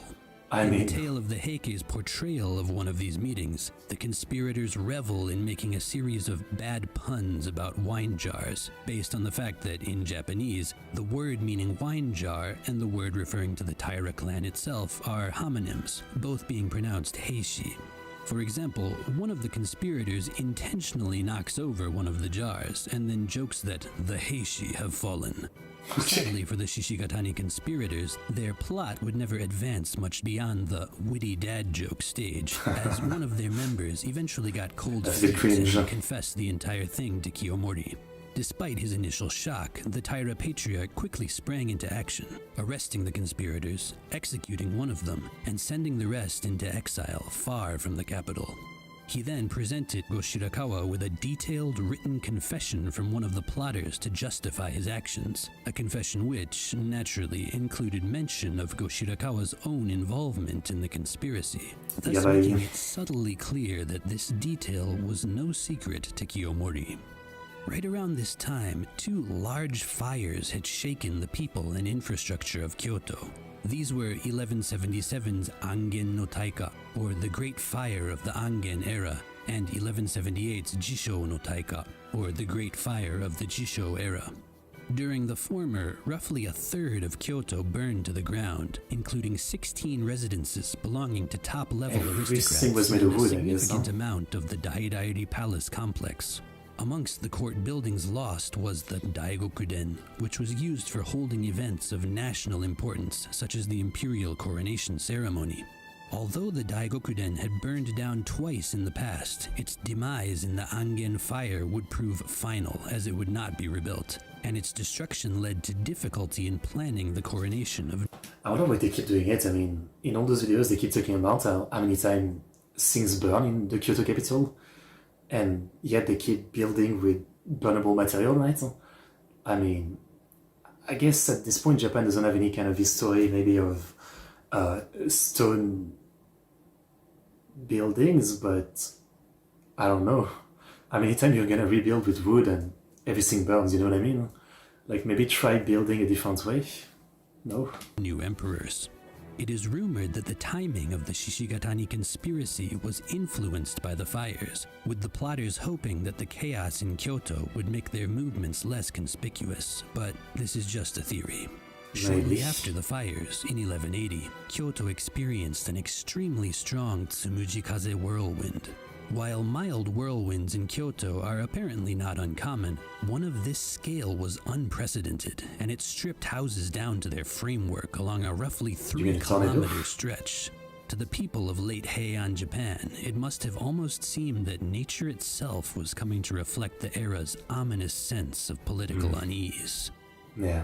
At the end of 1178, Kiyomori's daughter Tokuko gave birth to the now 17-year-old Emperor Takakura's first son, and Kiyomori quickly had the boy designated as the emperor's official crown prince and heir. This triumph, however, was quickly followed by tragedy, as in the summer of the following year, Kiyomori's eldest son and heir, Taira no Shigemori, unexpectedly passed away at the age of 42. Shigemori's position as heir was based on more than just his age, as he was widely regarded as being Kiyomori's most gifted son and a man of good judgment and noble character. Shigemori's death had been preceded only a month before by the death of one of Kiyomori's daughters, and it was whispered throughout the imperial court that both tragedies had been the work of the evil spirits of Kiyomori's former political foes. The retired Emperor Goshirakawa, however, had little sympathy for the grieving Taira, and he took advantage of the opportunity to repossess a large amount of land which had been under the jurisdiction of the deceased siblings, almost as if to say, well, I guess you won't be needing this anymore. That's kind of stuff. For the bereaved Kiyomori, this proved to be the final straw, and in this moment of... It's really like, you know, the emperors needed stronger warriors, so the Bushi became a thing, warrior family became a thing, the Minamoto and Taira became a thing, the Taira, basically follow what the emperor wants and start doing really well. They take care of what the emperor wants, but eventually the emperor is not happy anymore. I know it wasn't the same, obviously this was over like a long time, and then eventually the emperor is not happy anymore that, the Taira have too much power, right? And so he cannot directly, deal with them, so it just starts being like petty, and, it's kind of a shame, and I see why it will lead to the Taira maybe fighting the emperor, like, this doesn't seem very fair. Combined sadness and rage, he at last seems to have decided that he was done with trying to play by the rules of his social betters. He mustered a force of several thousand warriors and led them into the capital, throwing the city into chaos. And over the course of the next 2 weeks, numerous high-ranking bureaucrats and provincial governors were relieved of their government posts and replaced with Taira loyalists. Kiyomori had a new Kampaku regent appointed, and he also forced retired Emperor Go-Shirakawa to officially promise that he would start taking his retired status literally and no longer involve himself whatsoever in the affairs of government. Okay. To ensure that this promise was kept, he then had the retired emperor escorted to his late father Toba's old residence just south of Kyoto, the Toba-dono, That went pretty where easy. with just a bare-bones crew of courtiers and servants, he was placed under strict house arrest by Kiyomori's samurai. This entire incident is remembered as the Jisho Sannen no Seihen, or the coup d'etat of 1179, and it marked the beginning of a 4-year period of dictatorial rule by Kiyomori's branch of the Taira. I didn't think it would go that fast, that he would take over. Yeah. Interesting. Just like that. But at the same time, it kind of makes sense. Again, Kiyomori was leading the army side, so who was Shirakawa gonna rely on? No one, since, he was basically alienating the guy leading his armies and the warriors. So yeah. Fair enough. In the early months of the next year, Emperor Takakura abdicated the throne, and his now 1.5-year-old son was coronated as the new ruler of Japan. 1.5 now. We went from 16-year-old, then 12-year-old, then I think there was an 8-year-old, then a 5-year-old, and now 1.5 years. And under the name Emperor Antoku. Antoku. With his coronation, Kiyomori at last ascended to the coveted status of maternal grandfather of the sitting emperor, and de facto rule of the country was all but his. While the young Emperor Antoku might at a glance appear to have been nothing more than a tool for his grandfather to ascend to the heights of political power, in reality it seems that Kiyomori was every bit the doting grandfather. One account from a contemporary diary, the Sankaiki, records an episode in which Kiyomori, from everything we've seen, seems pretty smart. I'm guessing, while right now he plans to rule by himself, he will definitely groom the boy to eventually continue his work, I guess, when Kiyomori himself is gone. That would make sense. Kiyomori delighted in playing with his toddler-aged grandson at his part-time residence in Kyoto. The tiny Antoku is said to have used a drool-covered finger to tear a small hole in the paper of a shoji screen in the home, and Kiyomori found this mischievous action so adorable that he ordered the screen moved into his warehouse to be preserved as something of a family treasure. Okay. Surrounded by political chaos and natural disaster, Just sitting on him. constant uncertainty that the next family tragedy might be right around the corner, one can only imagine that these little moments of peace were all the more precious to Kiyomori and his kin. Sure enough, the young Antoku had hardly been on the throne more than a month before an incident occurred which set the currents of history roaring in a decidedly anti-Taira direction. The figure responsible for said incident is a man who has not yet appeared in our story, the Imperial Prince Mochihito. In the late spring of 1180, Mochihito, who was the third son of retired Emperor Go-Shirakawa, suddenly and unilaterally issued a princely order to the various Bushi warriors of Japan, calling for the total destruction of the Taira. I was gonna say what I was saying stuff earlier, I just realized that there was still the Minamoto, right? Which are not very friendly with the Taira, right? They are the other big clan of samurai with armies. So the Emperor's side, if they wanted to recounter and retake the power from the Taira, I guess they could enlist the Minamoto to do that. Yeah. Now, Mochisto had several reasons to hate the Taira. In the past, Kiyomori had worked to prevent him from entering the line of succession in order to bring about the coronation of Emperor Takakura. During the coup d'etat of 1179, he had had a number of his land holdings confiscated by Kiyomori. And finally, the recent enthronement of little Emperor Antoku had made it quite clear that he no longer had any realistic hopes of ever making it to the imperial throne. At his wit's end, it seems that Prince Mochisto had finally snapped, and he had lashed out with the last bit of power that remained to him, the authority of his royal blood. The Taira finally moved to arrest the rebellious prince about a month after the issuing of his anti-Taira call to arms. But with no intention of peaceful surrender, he had already absconded from his Kyoto residence. In the hopes of having a fighting chance against the Taira, Mochisto called in a favor to the 76-year-old Minamoto no Yorimasa, a long-time imperial loyalist and the only member of the Seiwa Minamoto clan to have maintained his status in aristocratic society after the downfall of the clan 2 decades prior.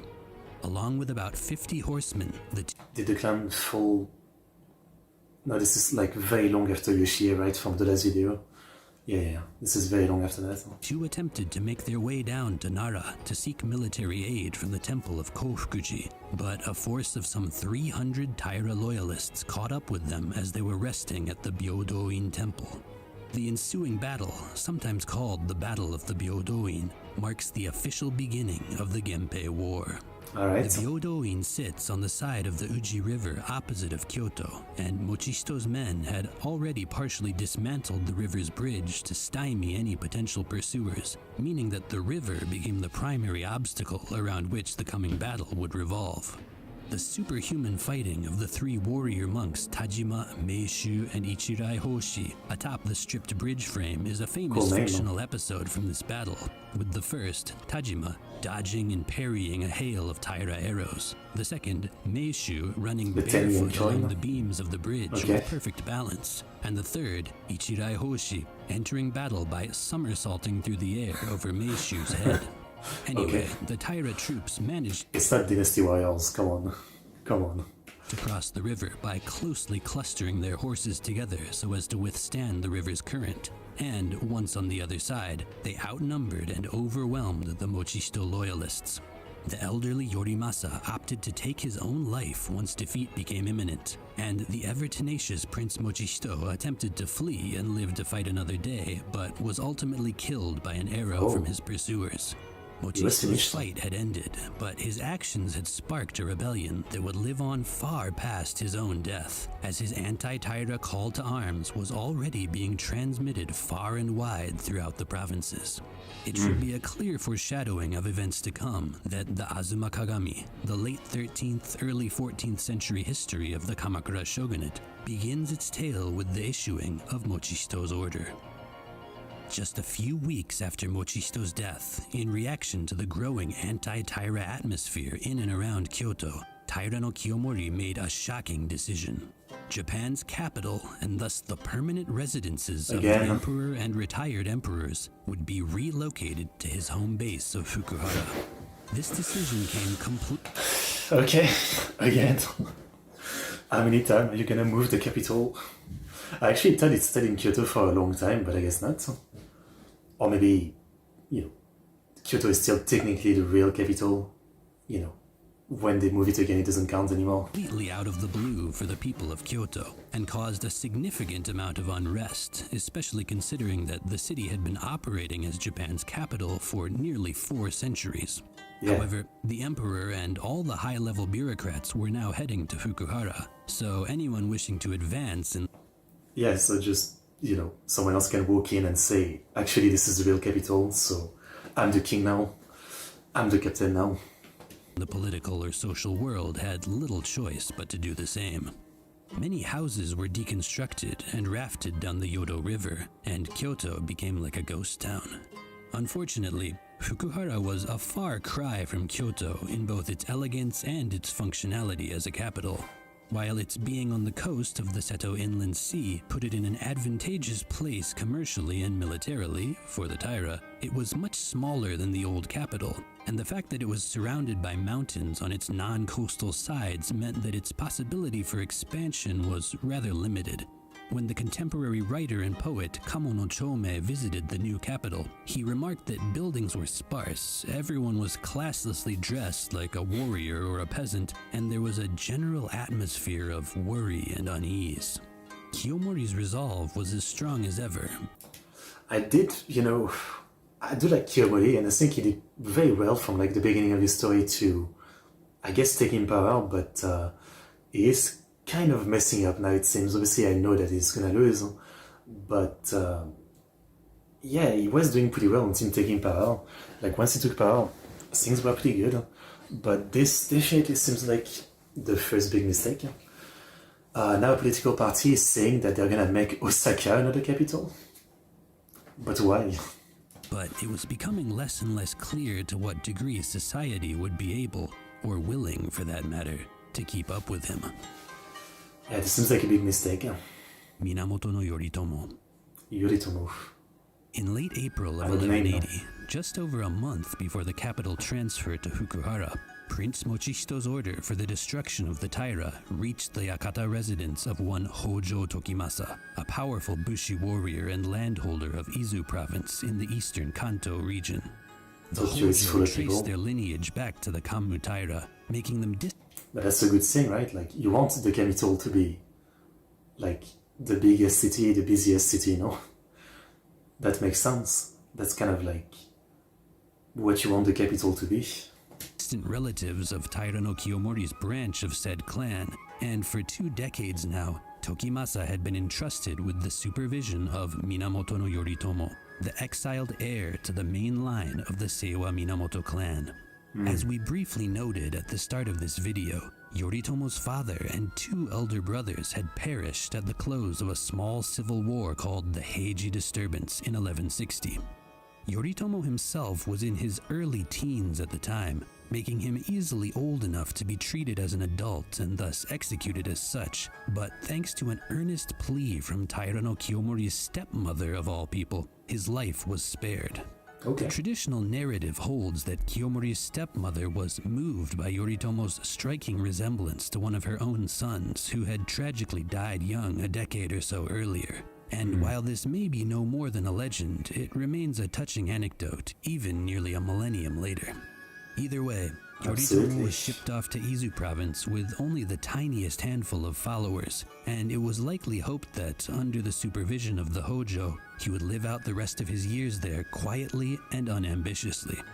Ironically, however, this exile gave the capital-raised Yoritomo the chance to return to his roots in a way, and become acquainted with the wild eastern backcountry in which Japan's warrior culture had been born and Yoritomo's own ancestors had made their name.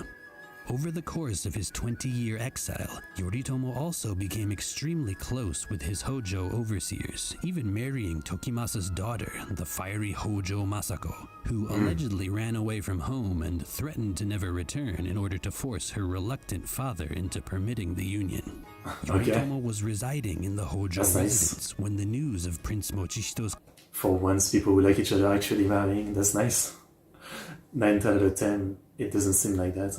Call to arms was delivered, and at first he was not particularly eager to react to it.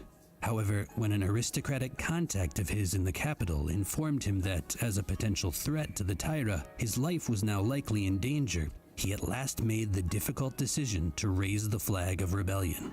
Perhaps influenced by their in-law relationship, or perhaps simply judging that the winds of change were blowing against the Taira, Hojo Tokimasa also decided to discard his overseer duties and gamble on Yoritomo's cause. Yoritomo officially sprang into action in August, sending warriors under Tokimasa to attack the residence of one Yamaki Kanetaka, the Taira-aligned de facto governor of Izu province. The battle did not go smoothly, but Tokimasa managed to take the residence and kill Kanetaka, and this victory gave Yoritomo some initial momentum that would begin to attract Kanto warriors to his cause. Yoritomo, Tokimasa, and their allies then began to make for Sagami province to the north, in the hopes of linking up with the Miura clan, who had old ties with Yoritomo's late father and possessed a substantial navy. By August 23rd, Yoritomo and his small army of several hundred men had made camp on Mount Ishibashi in the Hakone Mountains. They were waiting for the Miura army to rendezvous with them there, but heavy rain had led to flooding that was delaying their allies' arrival. Meanwhile, the Taira vassal Oba Kagechika had assembled an army of roughly 3,000 at the base of the mountain, and Ito Sukechika, another Taira ally, was also converging on the area in the hopes that the two of them could catch Yoritomo in a It sounds like a lot against a few hundred. How did they get away with it? pincer attack.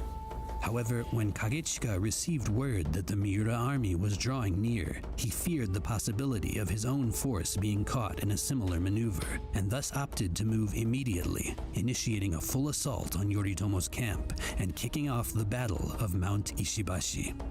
The two armies met on the mountain's slope in the dead of night, with a heavy rain falling and the light of the moon obscured by the surrounding mountains. The fighting lasted all through the night, but by morning, Yoritomo's defeat was clear, and he began to retreat, all the while being pursued by enemy warriors and forced even deeper into the mountains. By this time, he had lost contact with many of his allies, including Hojo Tokimasa, and he is said to have spent the following night hiding in a mountain cave with the small handful of warriors who had managed to stick with him through the chaos. They were discovered there by the Taira ally Kajiwara Kagetoki, who, for whatever reason, chose not to report them to his comrades. Kagetoki would later become a key vassal of Yoritomo, and it seems that even at this early stage, he already harbored some secret sympathy for the Minamoto cause. Yoritomo made it out of the Hakone Mountains with his handful of allies and reached the Manazuru Cape in southern Sagami, sailing east from there to Awa province, where he reunited with Tokimasa and at last joined forces with the Miura. From here, he managed to obtain the loyalty of the powerful Kazusa and Chiba clans, both of which had old ties to Yoritomo's late father. It should be noted, however, that the quote-unquote samurai loyalty... This is all taking place in Chiba, right? Well, modern Chiba, I guess.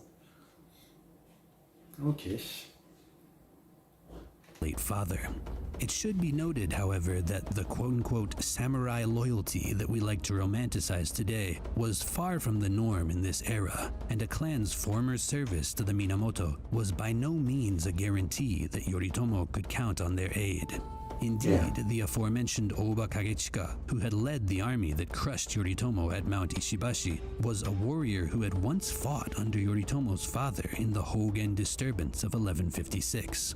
Those clans who allied themselves with Yoritomo in the early days of the Genpei War mostly had their own calculated, pragmatic reasons for doing so, and old bonds of fealty simply offer... I was gonna say, that's what we've seen so far, yeah, like, it's not yet the extreme link of honor, I guess, so far. Like, it's constantly people making the choice on what makes the most sense for their own, you know, for their own, like, glory, maybe. And as we know later, a lot of clans will fight with someone, even if it doesn't make sense, even if they might lose, just for, like, the honor of, like, following their vow and their allegiance and stuff like that, right? So it is interesting, yeah, like, how the samurai were not as much about extreme honor as later, you know, as what we think of them later. For a convenient pretext for all parties involved. Either way, with the combined might of the Miura, the Kazusa, and the Chiba behind him, Yoritomo's days of hiding in muddy mountain caves were firmly a thing of the past, and more warriors began to opportunistically flock to his banner. He marched his army up the Boso Peninsula and around Edo Bay, occupying several provincial headquarters and recruiting a slew of new allies before at last making his way back to Sagami province. I always forget, like, Edo is Tokyo later, no? Right? Edo is where Tokyo will be. Well, yeah, it's just what it used to be called, right? There, in early October, he converged on the Kamakura district, a sleepy coastal region with deep historical ties to his family. Yoritomo chose to set up his permanent base here in a spot which was a natural stronghold, flanked on 3 sides by mountains and looking out onto Sagami Bay, and he began by ordering the construction of a large residence and sending for his wife Masako to come join him from Izu. Yoritomo's establishment of his base here would mark the official foundation of what would eventually grow into the medieval city of Kamakura.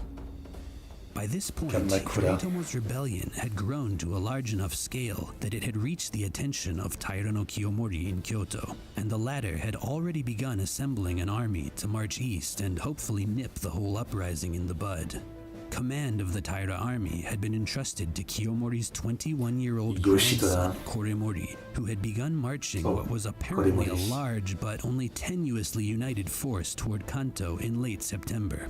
Hearing the news of the Taira army's approach, Yoritomo set out from Kamakura with an army that had allegedly swollen to anywhere from 50 to... I forget what song there's a song, I don't know if it's an anime song or a Vocaloid song. It's like da Kamakura town, something like that. I forget what song it is. But there's a song in my head. More than 200,000 men, and he made camp near the Fuji River in Suruga province. There, he was joined by another sizable army led by the Takeda clan of Kai province, an offshoot branch of... The Takeda? Is it the Takeda that will later have Takeda Shingen? The Seiwa Minamoto, who had risen up against the Taira independently of Yoritomo. The Taira army made camp on the western side of the Fuji River, but their morale was by this point extremely low. Their leader, Koremori, was inexperienced, their rations were sparse due to famine in the west, and they were shaken by the news that the Takeda forces had already defeated the Taira allied deputy governor of Suruga, not to mention by the sheer size of Yoritomo's army. Deserters were increasing day by day, to the point that the It's really surprising how quickly the Kiyomori and the Taira are disintegrating. I mean, he was doing so well until taking like over the role of like, well, not really emperor himself, but you know, the Insei system of ruling as like the emperor was, you know, behind the scene right now. But like he was doing so well, and now like, you know, moving the capital, barely being able to raise a proper like good army, despite the fact that before he was like the best at that. Kind of a fumble. I'm surprised though. The Taira force is said to have shrunk to only 2,000 men, less than a tenth of its original size. With all these factors in place, disquiet had reached a fever pitch, and during the middle of the night, on the same day that they had made camp, the Taira army began a sudden retreat, ending what is remembered as the Battle of the Fuji River, without a single arrow even being fired. Legend holds that the... So how is it a battle? So they retreated before the fight starts? Okay. The Taira retreat was sparked by the sudden takeoff of a flock of birds, which the Taira warriors, who were all nervous wrecks by this point, mistook for the sound of an enemy charge. They are said to have fled in absolute disarray, with warriors hopping onto whatever horse was nearest at hand, regardless of its actual owner, and arms and armor being left scattered and forgotten in their wake. The veracity of this anecdote is highly questionable, but it certainly makes clear the perception of the Taira by later generations as a once great Bushi warrior clan made soft by too many years hobnobbing with aristocrats in the capital. Maybe, yeah. Yoritomo initially expressed a desire to pursue the fleeing Taira back to Kyoto in the hopes of crushing his foes in one fell swoop and making a glorious homecoming to the city he had been exiled from 20 years prior. However, the leaders of the Miura, Chiba, and Kazusa clans, in other words, the men contributing the majority of Yoritomo's military strength, opposed this, suggesting instead that Yoritomo turn back east and work on dealing with the remaining powerful Kanto families who had yet to bend the knee to him. We must remember that Yoritomo's supporters were not in this only to bring about some idealized revival of the Minamoto clan's glory, and that many of them were also interested in taking advantage of Yoritomo's cause to stabilize their own provincial bases of power. Yoritomo would ultimately choose to heed his supporters' advice and focus his attention. He doesn't have much of a choice, you know, they supply most of the troops, so he can has to follow what they want. On the Kanto region, a decision which would prove historic in setting the course both for the rest of his own life and for the shogunal government which he would eventually establish. With the decision not to immediately march on Kyoto having been made, Yoritomo pulled back to the provincial headquarters of Sagami Province, where he carried out his first large-scale reward ceremony, officially guaranteeing the hereditary land holdings of his followers and awarding new lands to those who had distinguished themselves in his service. Roughly 2 months later, he would hold a ceremony in Kamakura at his newly built residence in which 311 of his most esteemed followers had their names officially recorded as his vassals. The warriors fighting under Yoritomo may have all had their own goals and ulterior motives, but they were slowly but surely finding themselves bound ever deeper into the service of the new lord of Kamakura. Yeah. So far, so good. Fukuhara, Taira no Kiyomori was furious at the news of his army's embarrassing defeat at the Fuji River, but this was only one of many problems for him. Anti-Taira forces were rising up all over Japan, and rebellion was breaking out even out west in areas. So it's not just Yoritomo, yeah.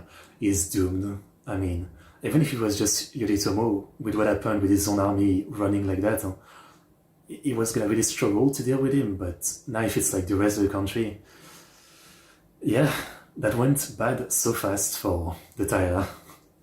It really feels kind of bad, you know. I was kind of following them like, you know, since the beginning of their story, right? As, you know, they were kind of like the main character to me, but man, they've kind of lost it.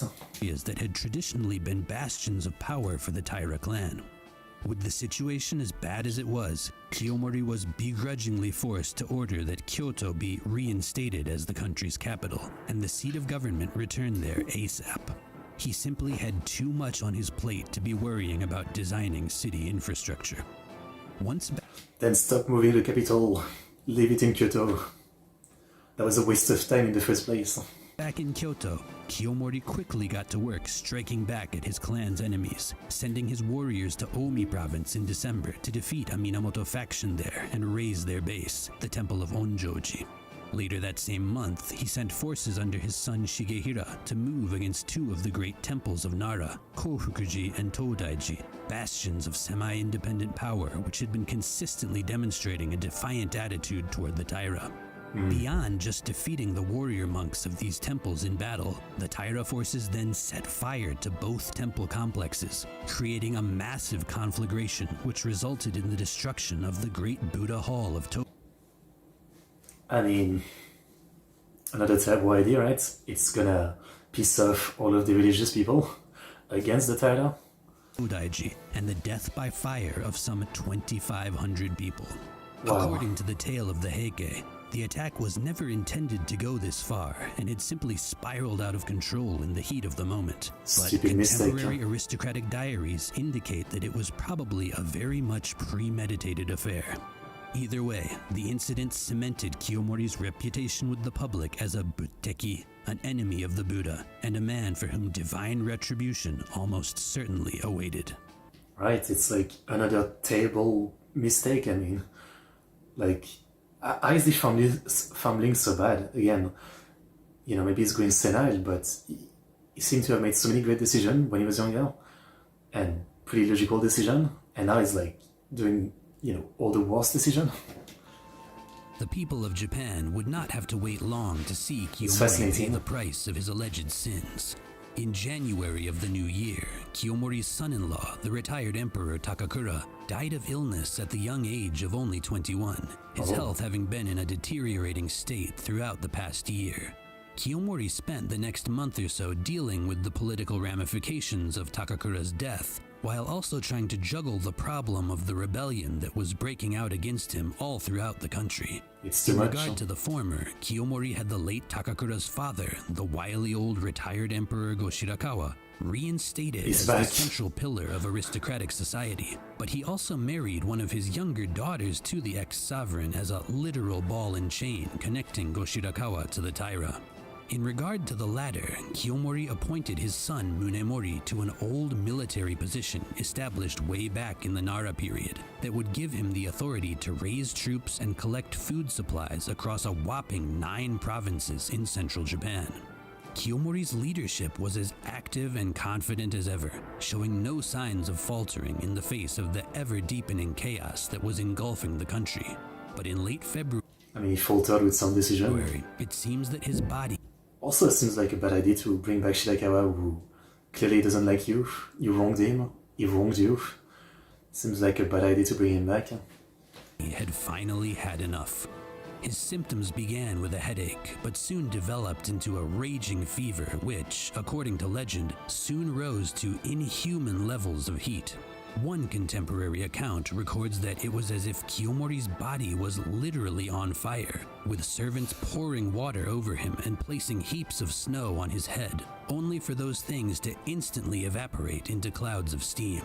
The author of this account, the Yowagan Nenki, then goes on to attribute Kiyomori's suffering to his crimes against Japan's great temples. Of course. And it should come as little surprise that said author is thought to have been a monk of one of those temples, throwing a good deal of doubt over this fantastical account. Modern scholars have suggested that Kiyomori's ailment may have been meningitis. Whatever the case, on March 27th of the Gregorian... I mean, you do burn up with many diseases, like, you know, maybe not to the extent that they described, but yeah.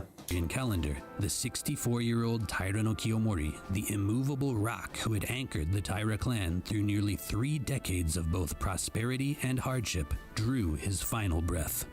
On his final morning, he had sent a messenger to retired Emperor Goshirakawa, requesting that, after his death, all affairs of state be conducted in consultation with his son and heir Munemori. I don't think Shirakawa will be very inclined to do that. Shirakawa will see this as an opportunity to retake power from the Taira, maybe.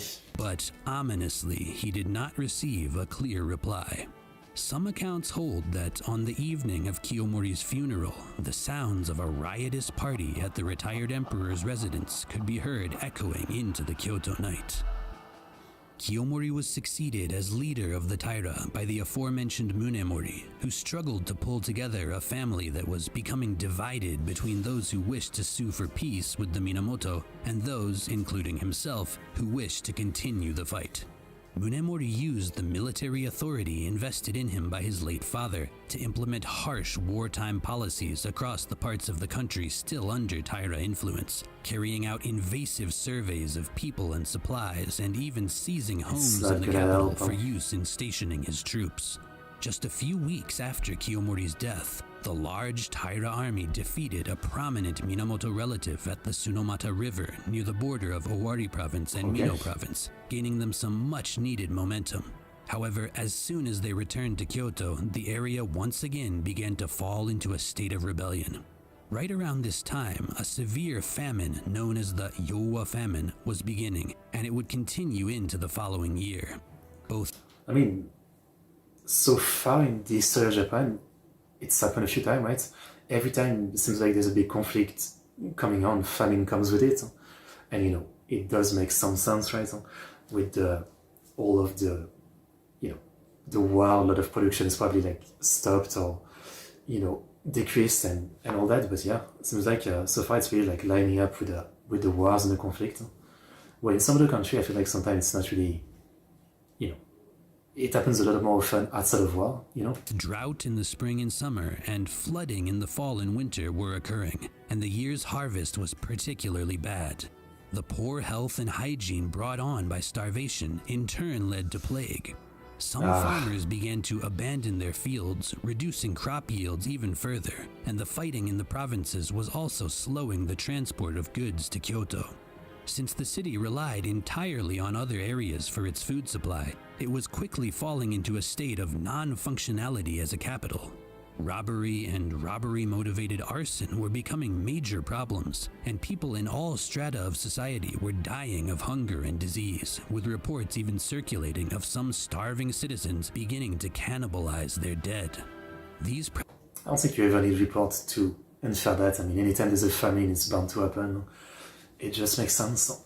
Yeah. Problems were only compounded by the Taira's insistence on maintaining their huge standing army, in large part out of fear that if they let their soldiers go, they might never be able to assemble them again. But rather than like just maintaining it, you should go on the attack.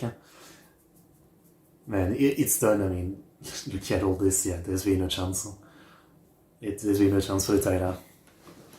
As the Taira-held capital slowly began to resemble hell on earth, Minamoto no Yoritomo coolly looked on from his headquarters in Kamakura, content to watch his foes essentially besiege themselves. Yeah, I was going to say, like, it's a siege without being a siege. Late summer of 1181, Yoritomo at last sent a message discreetly to retired Emperor Go-Shirakawa, informing him that he and his associates were loyal subjects of the imperial court, who had risen up in arms only to protect the imperial family from its enemies.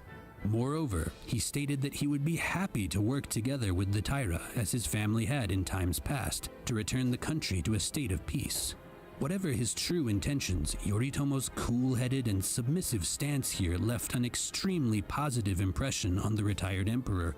I mean, probably it's not a bad idea right now, yeah, like, you know, even for Yoritomo, make peace, stabilize the country and the famine, you know, because the longer you wait, you know, sure the Taira will be done, but then Yoritomo will basically have to take over the ashes of, you know, the destroyed country. So maybe first, you know, stabilizing and then finish taking care of the Taira. And the Kyoto aristocracy and the tyrannical, overbearing Taira began to look less and less attractive in comparison.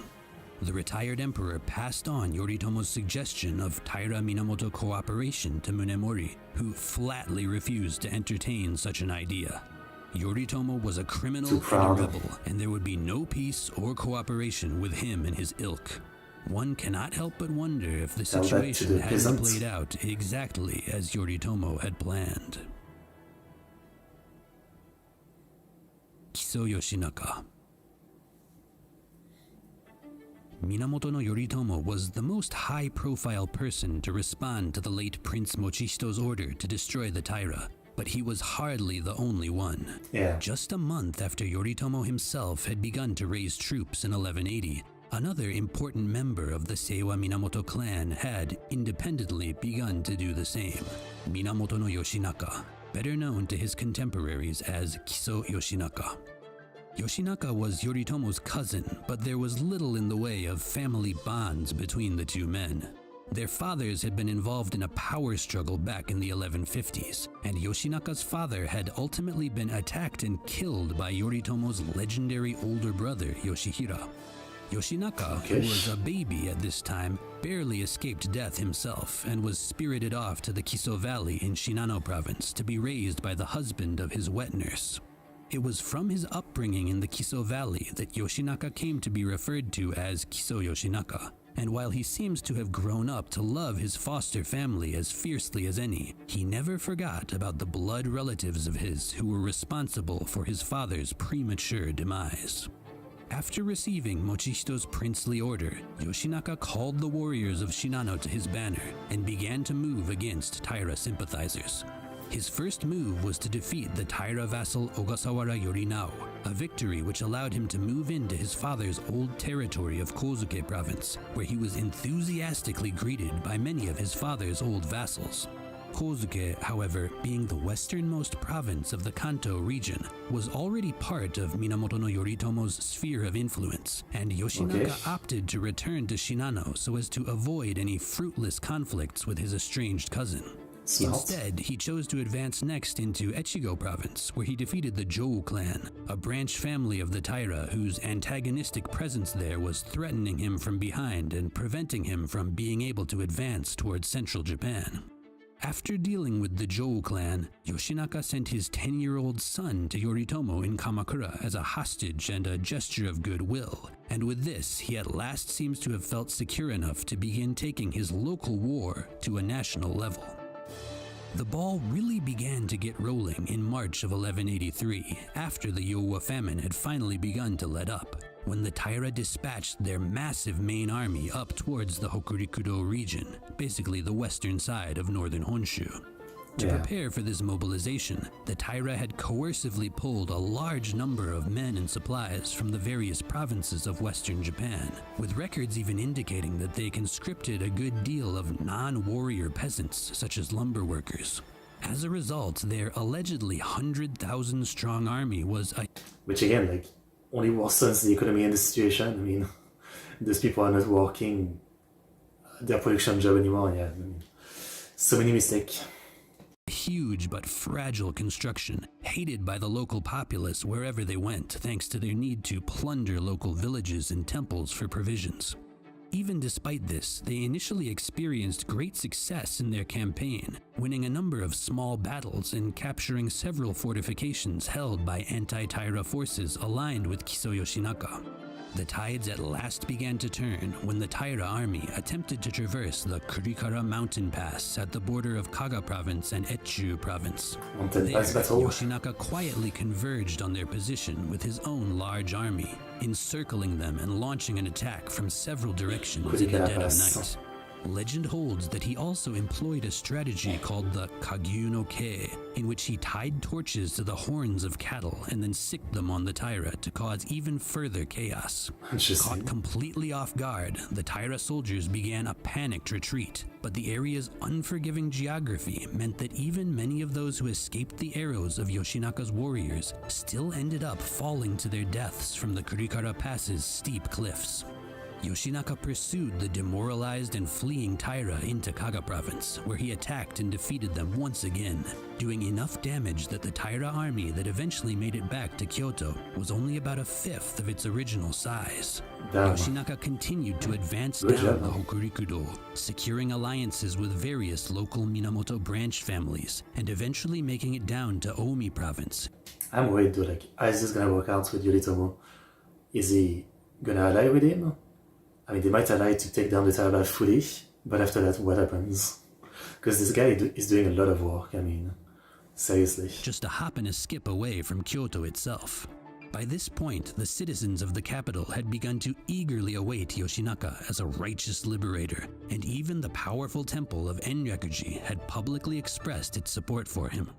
Realizing that their hold on the city was no longer tenable, the Taira gathered up the young Emperor Antoku and the 3 imperial treasures, burned their residences in the Rokuhara neighborhood, and set out west to recuperate and prepare for a counterattack at some point down the line. The Taira had at last abandoned Kyoto.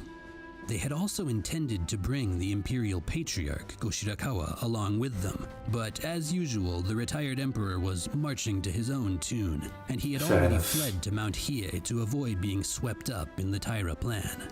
On July 28, 1183, Yoshinaka and 50,000 of his men made a triumphant entry into the capital, where they were enthusiastically Didn't realize this was the scale we were talking about here that much, huh? greeted by the citizenry and aristocracy. Retired Emperor Goshirakawa himself was also eager to welcome Kyoto's new saviors, and he was quick to show that any affection he may have once had for the Taira, if indeed he ever had any at all, was now firmly a thing of the past. He issued Yoshinaka an imperial decree ordering him to pursue and destroy the fleeing Taira clan, an act which officially established the new political narrative for the country. The Minamoto warriors who had risen up in rebellion were now the official defenders of the country in the imperial court, while the once proud Taira were now nothing more than traitors and outlaws. Along with this official recognition, Yoshinaka was greatly rewarded with lands and titles by Goshirakawa and the aristocracy, and for a moment it almost seemed as though the exiled orphan had finally made it, if you will. However, the truth is that ultimate glory was never really in the cards for Yoshinaka. When the top ministers of the imperial court had met to decide how rewards ought to be doled out to the liberators of the capital, Yoshinaka, the man who had actually led the army that physically drove the Taira out of Kyoto, was designated as the number 2 hero of the incident, the second most valuable player, in other words. Feels bad. They're gonna say it's Yoritomo, the best guy, the best boy. Wow. The man recognized as the number 1 contributor to the Taira clan's expulsion was Yoshinaka's cousin, and the man who still had yet to take a single step outside of his headquarters at Kamakura, Minamoto no Yoritomo. I mean, he didn't do nothing, right? Like, there's no doubt that he helps by being a large, scary presence in the east, and I'm sure that helped a little bit, but yeah, this is a bit messed up. He didn't march into Kyoto. Okay. At the end of the day, it was Yoritomo who was heir to the main line of the Seiwa Minamoto, a fact which made him both well-known and highly esteemed in the eyes of the Kyoto aristocracy. Moreover, as we saw earlier, meritocracy is interesting. Like one guy does all the work, but the other one gets the reward because, bloodline. Yoritomo had already been corresponding with the imperial court for some time and using skilled diplomatic tactics to present himself as a humble and respectful servant of the ruling class. In contrast, Yoshinaka was just a branch Minamoto family member with little to no reputation in the capital, who had appeared out of nowhere at the head of a large army. Yeah, he did the work, and he saved your ass. Making things worse was the fact that said army had not been behaving very well since its arrival in Kyoto, with many of its members engaging in wanton theft and violence in order to feed themselves. On top of this, a sizable chunk of the army began to return east of their own accord in the following months, further illustrating the fact that Yoshinaka's army really was just a loose coalition of provincial freedom fighters rather than an organized, disciplined fighting force loyal to their commander. The imperial court appreciated Yoshinaka's having driven the Taira out of Kyoto, but it was Yoritomo whom they really wanted to see taking charge of the situation. Yoshinaka further... I mean, I just don't really like when someone does something and they don't get the reward, but they might be right in this way, Yoritomo seems like he's probably much better at leading troops and people, so, he should probably be the ruler. Damaged his reputation with the imperial court by attempting to go way above his pay grade and intervene in the issue of imperial succession, as the court was at the time attempting to replace the absent Taira-backed Emperor Antoku. They would ultimately decide on Antoku's younger half-brother from a Fujiwara mother, not Yoshinaka's choice, by the way. But the fact that Yoshinaka had even dared to offer his opinion on the issue was shocking and offensive in the eyes of aristocratic society. Retired Emperor Goshirakawa at last decided that it was time to get Yoshinaka out of the capital, and in late 11... Hello, nice to meet you. Not today. Today is like we're watching a video I already decided. I take requests on my Sunday stream for like VTuber, Utarite, Vocaloid, gaming videos. So every Sunday I do a request stream. In 1983, he sent him out west to engage the Taira army in Bichu province. But if you mean request for reaction videos, the Battle of Mizushima yes, was a you can coastal leave battle which played to the sea-loving Taira clan's strengths, and Yoshinaka's army was badly defeated, inadvertently giving the Taira a much-needed momentum boost. While Yoshinaka was out taking a beating in the west, Goshirakawa was frantically engaging in correspondence with Yoritomo. I do feel bad for Yoshinaka though. Really like no reward for the hard work. In Kamakura, begging him to come to the capital. Goshirakawa began by reinstating Yoritomo's court rank, which he had been stripped of way back when he was exiled as a young teenager. But this alone would not be enough to budge the Minamoto chieftain. What finally clinched the deal was Goshirakawa's issuing, at Yoritomo's suggestion, of an imperial decree remembered as the October Decree of Jue Year 2. This decree ordered that control of all land in the Tokaido and Tosando regions of Japan be returned to their rightful owners, and that in this process Yoritomo would be given complete authority to deal with anyone who didn't comply with this order.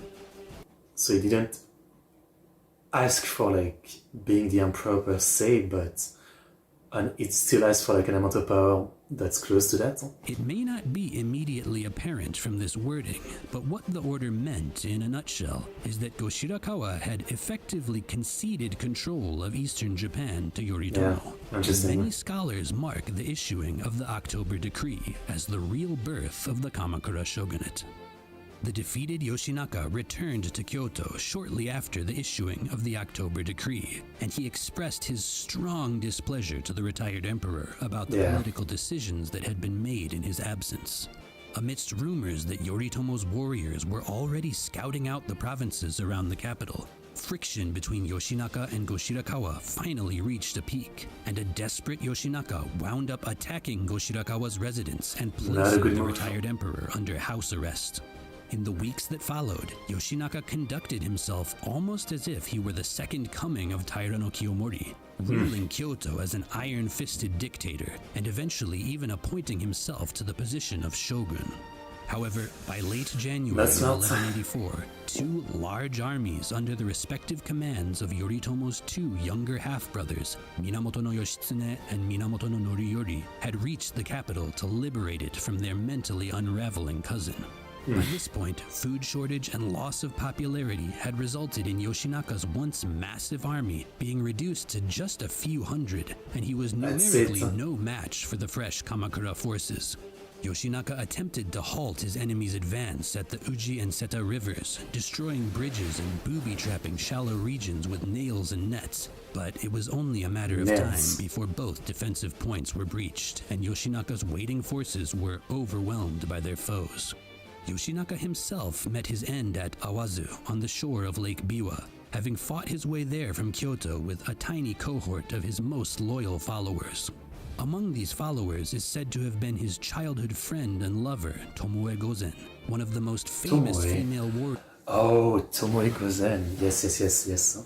I think there's a character of her in Ghost of Tsushima, right? She's like a great archer, maybe? I've definitely heard the name. Warriors in Japanese history. According to legend, Yoshinaka convinced Tomoe to flee the battlefield, and then, as the warriors of Kamakura closed in, he began searching for a place to honorably end his own life. Unfortunately, as he was searching, he accidentally got his horse's legs stuck in an unexpectedly deep rice paddy, and as he struggled to extricate himself, he was struck and killed by an enemy arrow. An ignominious end for a proud warrior who perhaps flew just a little too close to the sun. I mean, he definitely made some mistake, but it sounds not to feel kind of bad for him, you know, like the unjustness of it all, right? I mean, you know, for merit alone, he should have been rewarded for a lot, and yet they, you know, just messed with him because he wasn't like of noble blood or something, and he didn't get much reward for like all the work that he did. After Yoshinaka's defeat, the Kamakura army entered the city of Kyoto, and as a contemporary aristocratic diary records, they did not engage in a single bit of vandalism or otherwise unbecoming behavior. Yoritomo seems to have known more than anyone else of his era that the road to power was paved with good impressions. Almost immediately, he received an imperial decree ordering him to do what Yoshinaka had failed to: destroy the Taira once and for all. I mean, there's much of the title left, I feel like, at this point.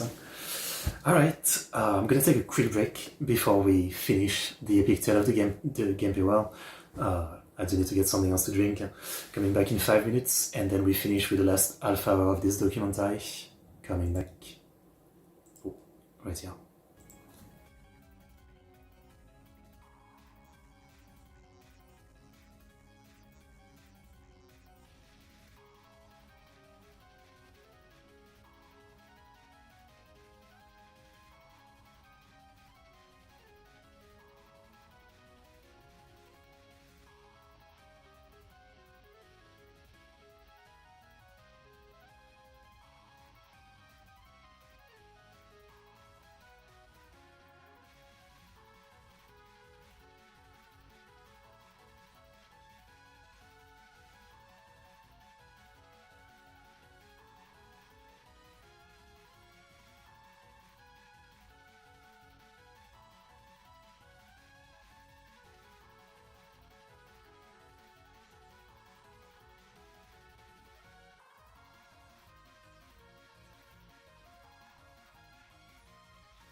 Okay, sorry for the wait.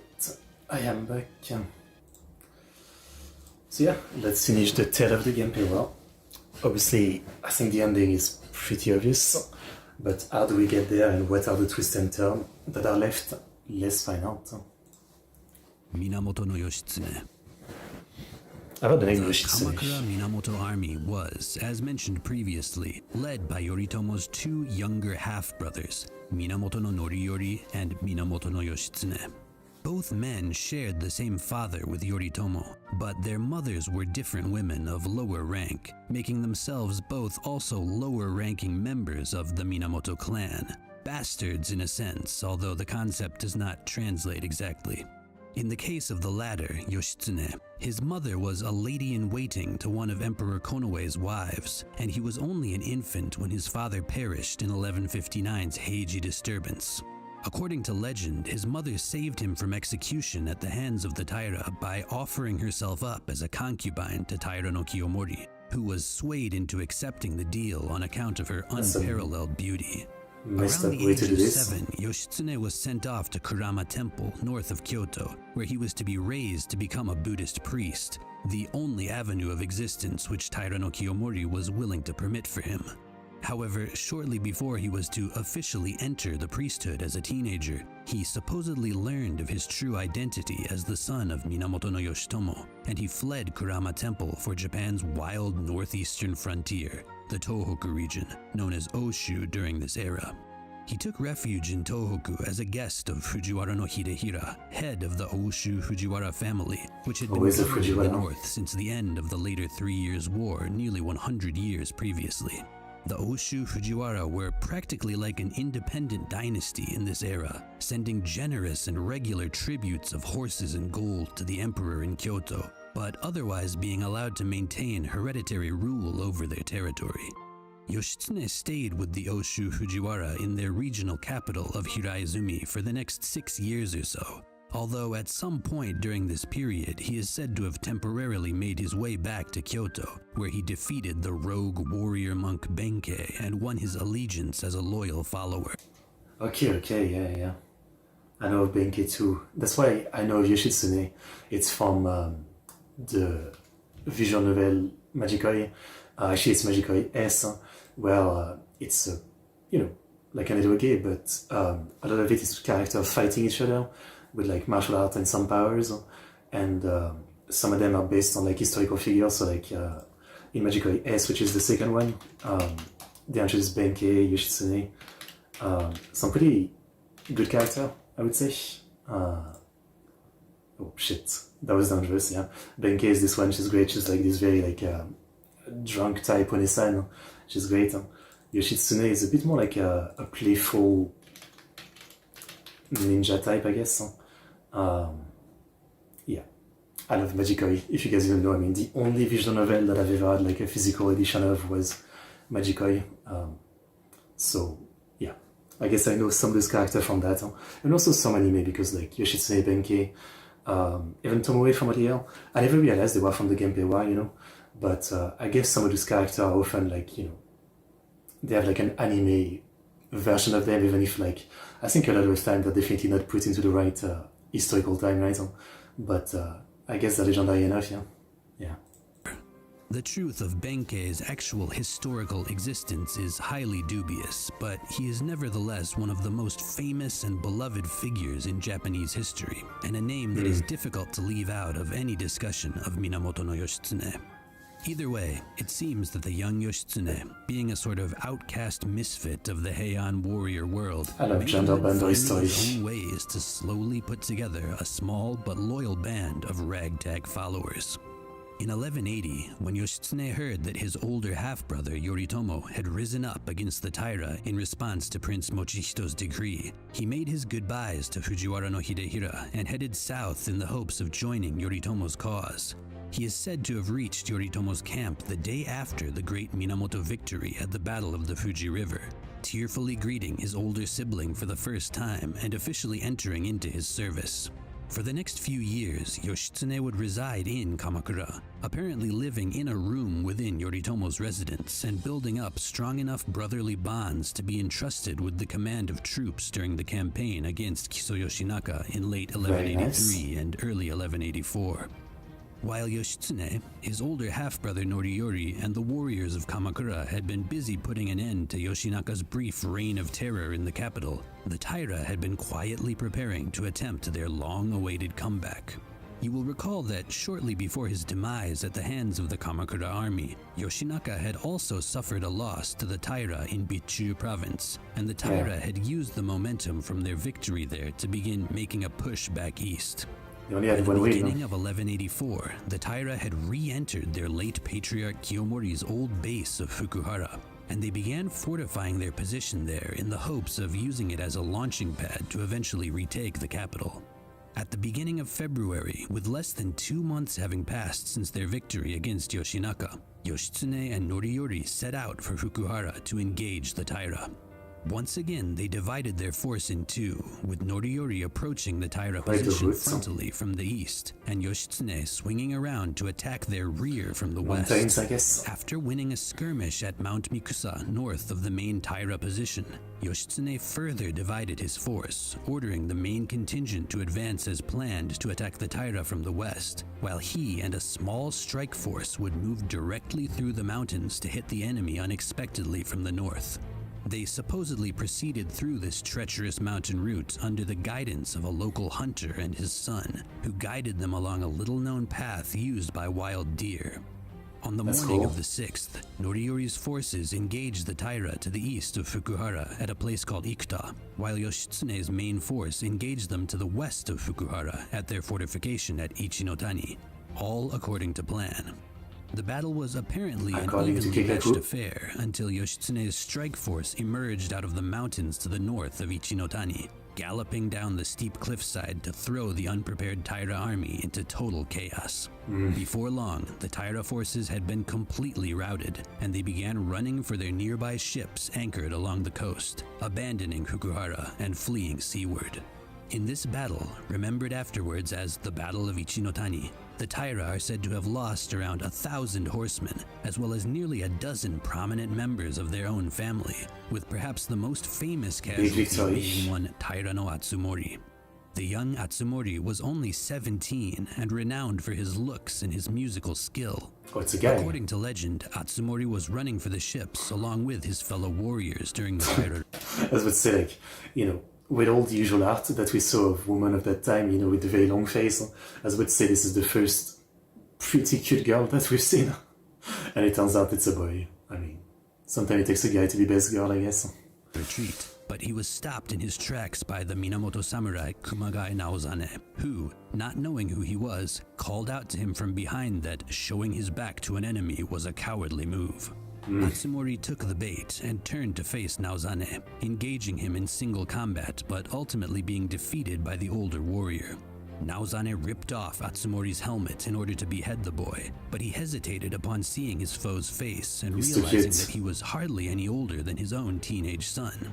Judging from his wealthy appearance that Atsumori was likely a very high-ranking person, Naozane asked him to tell him his name, but Atsumori defiantly told him to take my head and ask someone. They'll know who I am. Tearfully and reluctantly, Naozane obliged him. Yoshitsune's sneak attack is typically cited as the main reason for the crushing Minamoto victory at the Battle of Ichinotani, but other sources also suggest that the Taira may have been just generally unprepared for battle thanks to misleading correspondence from retired Emperor Go-Shirakawa, which suggested the possibility of a peace deal. Considering that Go-Shirakawa was always a bit of a shifty operator, this story certainly has a strong air of believability. He's really like the shadow character. I mean, he's been around for so long at this point, and he's been around to like so many massive moments and kind of shifting through it and kind of getting away with like many things. I kind of have a respect for him in that way. Almost exactly a year of uneasy peace would pass before the war's next big military clash, but both sides remained busy on the home front. The Taira set up their major bases of operation at Yashima in Sanuki province on the island of Shikoku and Hikoshima in Nagato province on the southern tip of Honshu. They continued to control the inland sea, as well as the trade and transportation being carried out there, and their maritime supremacy was one of the main factors keeping them afloat in the fight against the Minamoto. In the political realm, the first signs of tension between Yoritomo and Yoshitsune had begun to appear, with the latter accepting appointment to a pair of prestigious courtly military positions from retired Emperor Go-Shirakawa, without first requesting the permission of the former. Part of Yoritomo's success thus far in the war, and something which set him apart from his Taira foes, had been his ability to maintain a strict lord-vassal relationship with his followers, and for this reason he very much did not appreciate one of his vassals, half-brother or not, accepting promotions from another master. In August, Shirakawa causing trouble again.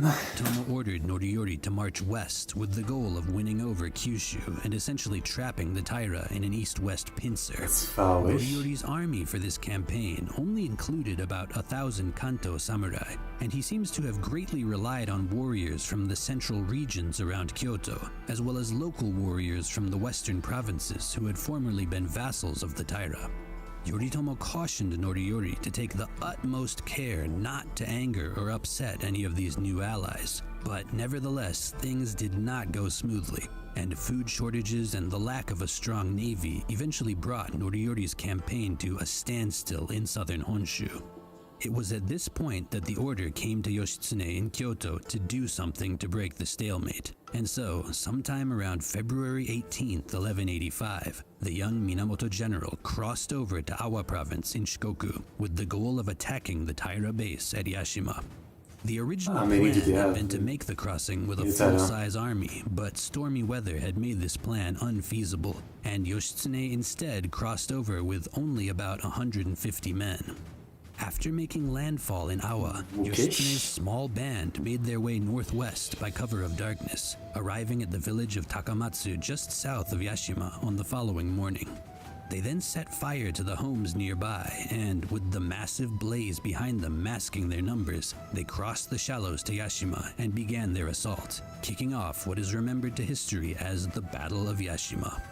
The Taira, expecting a sea attack, were once again caught off guard by Yoshitsune's tactics, and tricked into thinking they were being sneak attacked by a large army, began fleeing to their ships, giving... I mean, I guess, yeah, I was gonna say, like, I see it's gonna work, but if they don't actually see that it's only like 100 people attacking, yeah, they obviously would be expecting like a full army, otherwise it's insane, and yet it's not. Successful bluff, very nice. Yoshitsune time to set fire to much of their base. I like Yoshitsune. However, upon finally noticing their enemies' surprisingly scarce numbers, some of the Taira warriors began returning, and battle was at last joined at the water's edge. This battle was the scene of many famous legendary episodes, such as Yoshitsune nearly losing his bow and then risking life and limb to retrieve it, and the Minamoto warrior Nasuno Yoichi demonstrating his expert marksmanship by shooting a folding fan held aloft on a distant Taira ship. The battle ultimately devolved into a stalemate, which lasted... That legendary was that kind of useless. I mean, kill the enemy, don't shoot a folding fan. My guy is trying to aura farm a bit too much. This wasn't really... You know, this didn't really help anything. For the next 2 days, with the Taira finally abandoning Yashima after unsuccessfully attempting to sneak attack Yoshitsune's position from the rear and being repelled. With the victory at Yashima, many of the heretofore neutral warriors of the Seto Inland Sea area began to side with the Minamoto, and the construction of a genuine, formidable navy which could go toe-to-toe with the Taira at last became possible. Not only that, but the other main wing of the Minamoto army, the one under Noriyori's command, had finally succeeded in crossing over to and capturing northern Kyushu, crushing any possibility for the Taira of retreating further west. They were going to have to make a last stand, and on March 24th, 1185, that last stand would take place at Dan-no-ura Bay in the Shimonoseki Strait between Honshu and Kyushu. Dan-no-ura Bay was a stone's throw away from the Taira clan's final stronghold of Hikoshima, and it was here that the Taira chose to meet the approaching Minamoto navy, which had by now swelled large enough to outnumber the Taira significantly. The Minamoto were led by none other than our young hero Yoshitsune, still hot off his upset victory at Yashima, although he would also be supported from the coast by Noriyori's land troops. Despite the Minamoto's numerical advantage, they would still have to contend with the inherent difficulty of their maritime battlefield, whose current fluctuated from east to west throughout the day and was known to reach a speed of up to 15 kilometers per hour.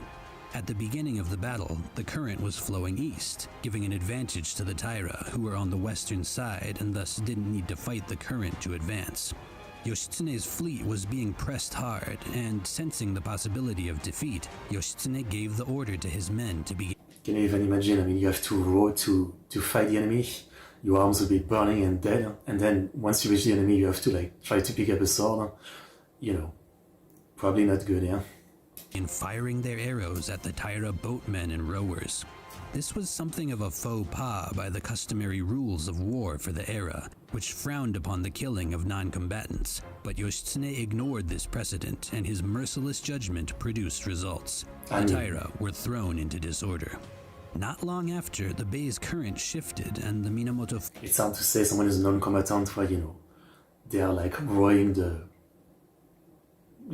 war machine coming towards you, right? In that context, I don't know. Sure, they weren't gonna like maybe fight you, but it just doesn't really count as a non-combatant that shouldn't be attacked in this context, I feel like, yeah. I don't know. Fleet began to gain the advantage. Some Taira warriors began to abandon their ships and attempt to flee to solid land, but Noriyori's presence on the eastern shore caught them between a rock and a hard place, and as their chances of victory began to slip away, their allies from Kyushu and Shikoku began to desert them as well.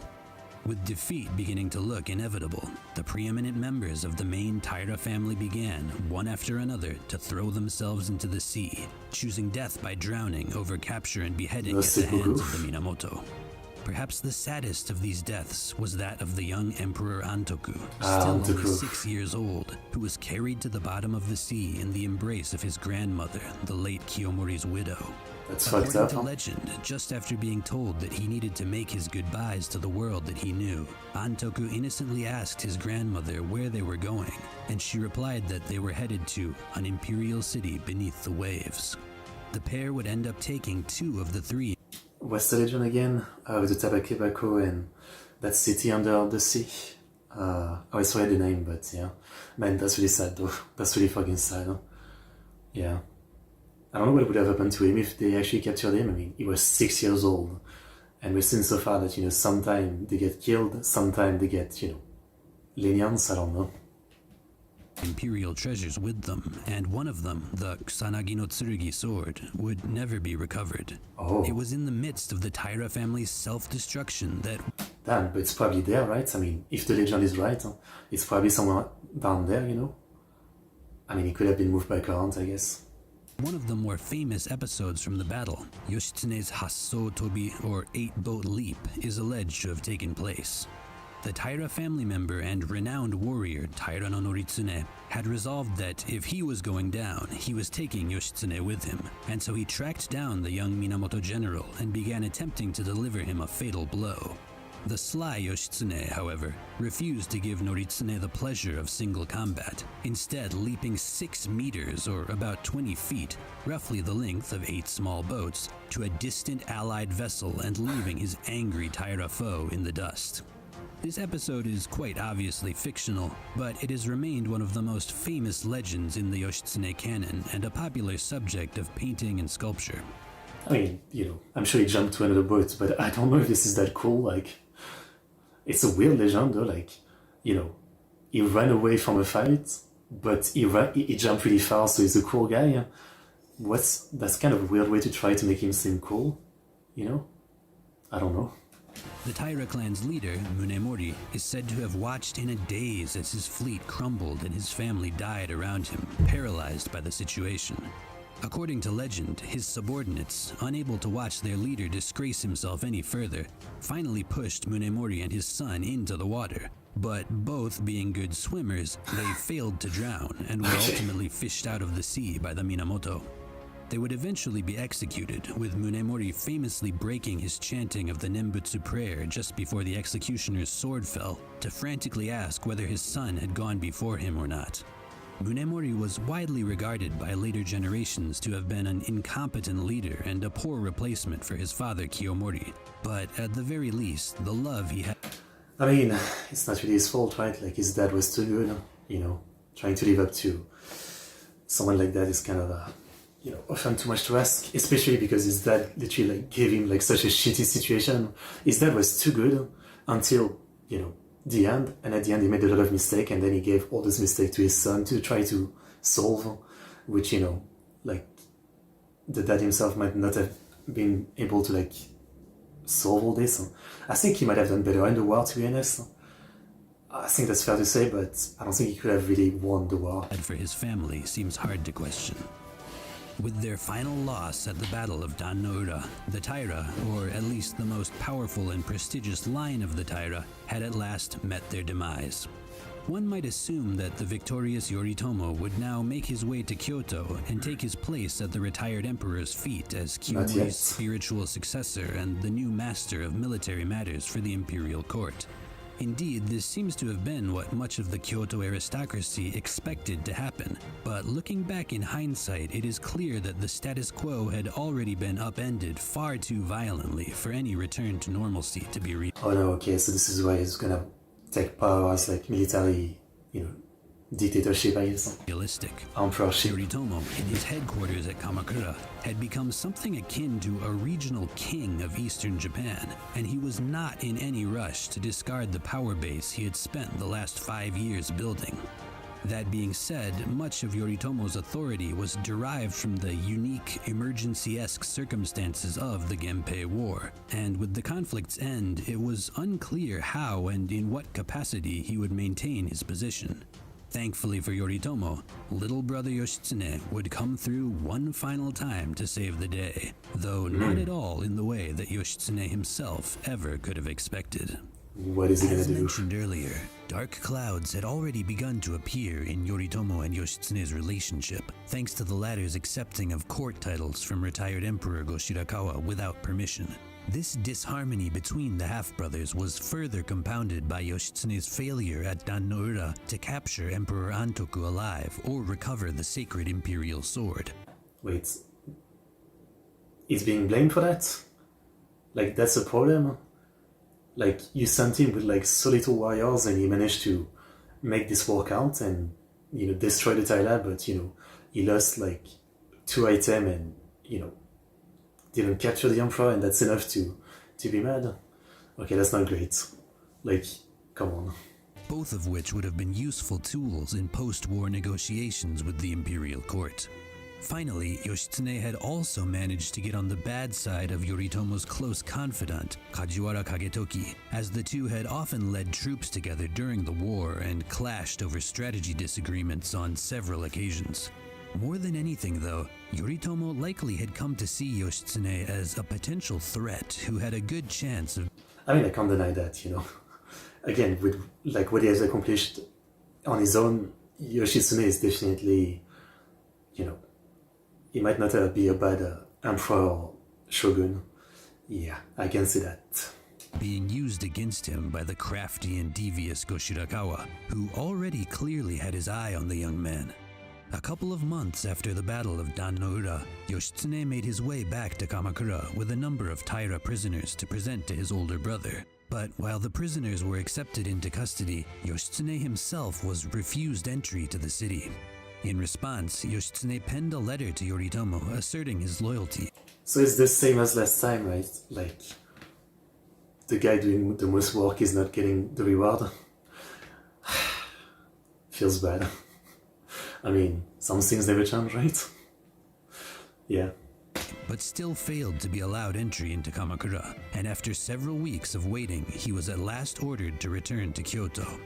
As he departed the Kamakura area, a bitter Yoshitsune is reported to have called for all those bearing a grudge against Yoritomo to join up with him, and when Yoritomo caught wind of this... And now you gave him the excuse. I mean, I guess even if you don't give him an excuse, he might create one, but man, feels bad.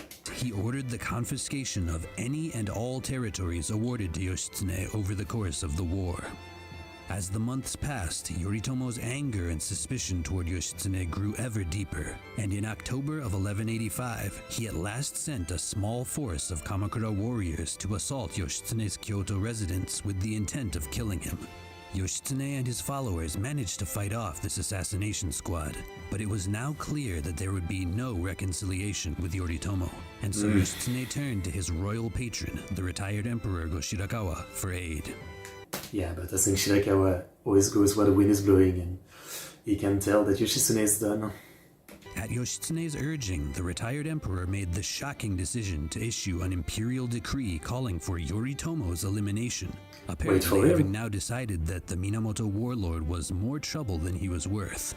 Sadly for Yoshitsune and Go-Shirakawa, however, the order failed to have much of a persuasive effect on the warriors of central Japan, and with his declaration of war out in the open but few actual troops to support his cause, Yoshitsune reluctantly opted to flee the city of Kyoto. He initially attempted to head west by boat, but was shipwrecked by poor weather, an incident attributed in legend to the angry spirits of the drowned Taira, and he would ultimately end up fleeing north and entering the protection of his old friends, the Oshu Fujiwara. Yoshitsune's misfire of a rebellion ended up being exactly what Yoritomo needed to take the position he had come to occupy during the Genpei War and establish it as a permanent fixture of Japan's new post-war social order. He sent his father-in-law Hojo Tokimasa down to the capital with a menacing escort of 1,000 horsemen to politely inquire to the retired emperor why he had ever had such a silly thought as to call for the destruction of his good friend and loyal subject Yoritomo. Shirakawa was pretty good, but if I made a mistake, huh? Like this might have been, so far it's been great at like surviving everything, but now this might be it. The panicked Go-Shirakawa flusteredly insisted that Yoshitsune had bullied him into issuing the anti-Yoritomo decree, and that it didn't reflect his true feelings whatsoever. After bluntly telling the retired emperor that he found him to be just about the most arrogant oaf in the country by comparing him to a mythological beast called a Tengu, Yoritomo, via Hojo Tokimasa, demanded that the retired emperor make it up to him, if you will. Initially, Go-Shirakawa attempted to placate Yoritomo by reversing his recent decree and instead issuing a new one calling for the elimination of the... That's not what he wants. I mean, you have no card to play anymore, Shirakawa. No card to play. Fugitive Yoshitsune. However, Yoritomo, knowing he had Go-Shirakawa in a very vulnerable position, pressed the retired emperor further, and in 1185 he managed to extract an imperial sanction remembered as the Bunji no Chokkyo. With the ostensible goal of locating Yoshitsune, this imperial sanction gave Yoritomo permission to place his followers throughout the country in one of two new official positions, Shugo and Jito. Both positions would evolve over time, but the former, Shugo, was a military and policing position that operated on a province-wide scale. The latter, Jito, was a smaller-scale position that placed one of Yoritomo's vassals in each of the smaller territories within a province. I will get into the gritty details of these more in later videos covering the Kamakura period, but what you need to know for now is that Yoritomo had been granted the approval to distribute his vassals permanently and officially throughout much of the country, greatly expanding his power and influence. The 1185 issuing of this imperial sanction is another event which is popularly brought up as the true starting point for the Kamakura shogunate.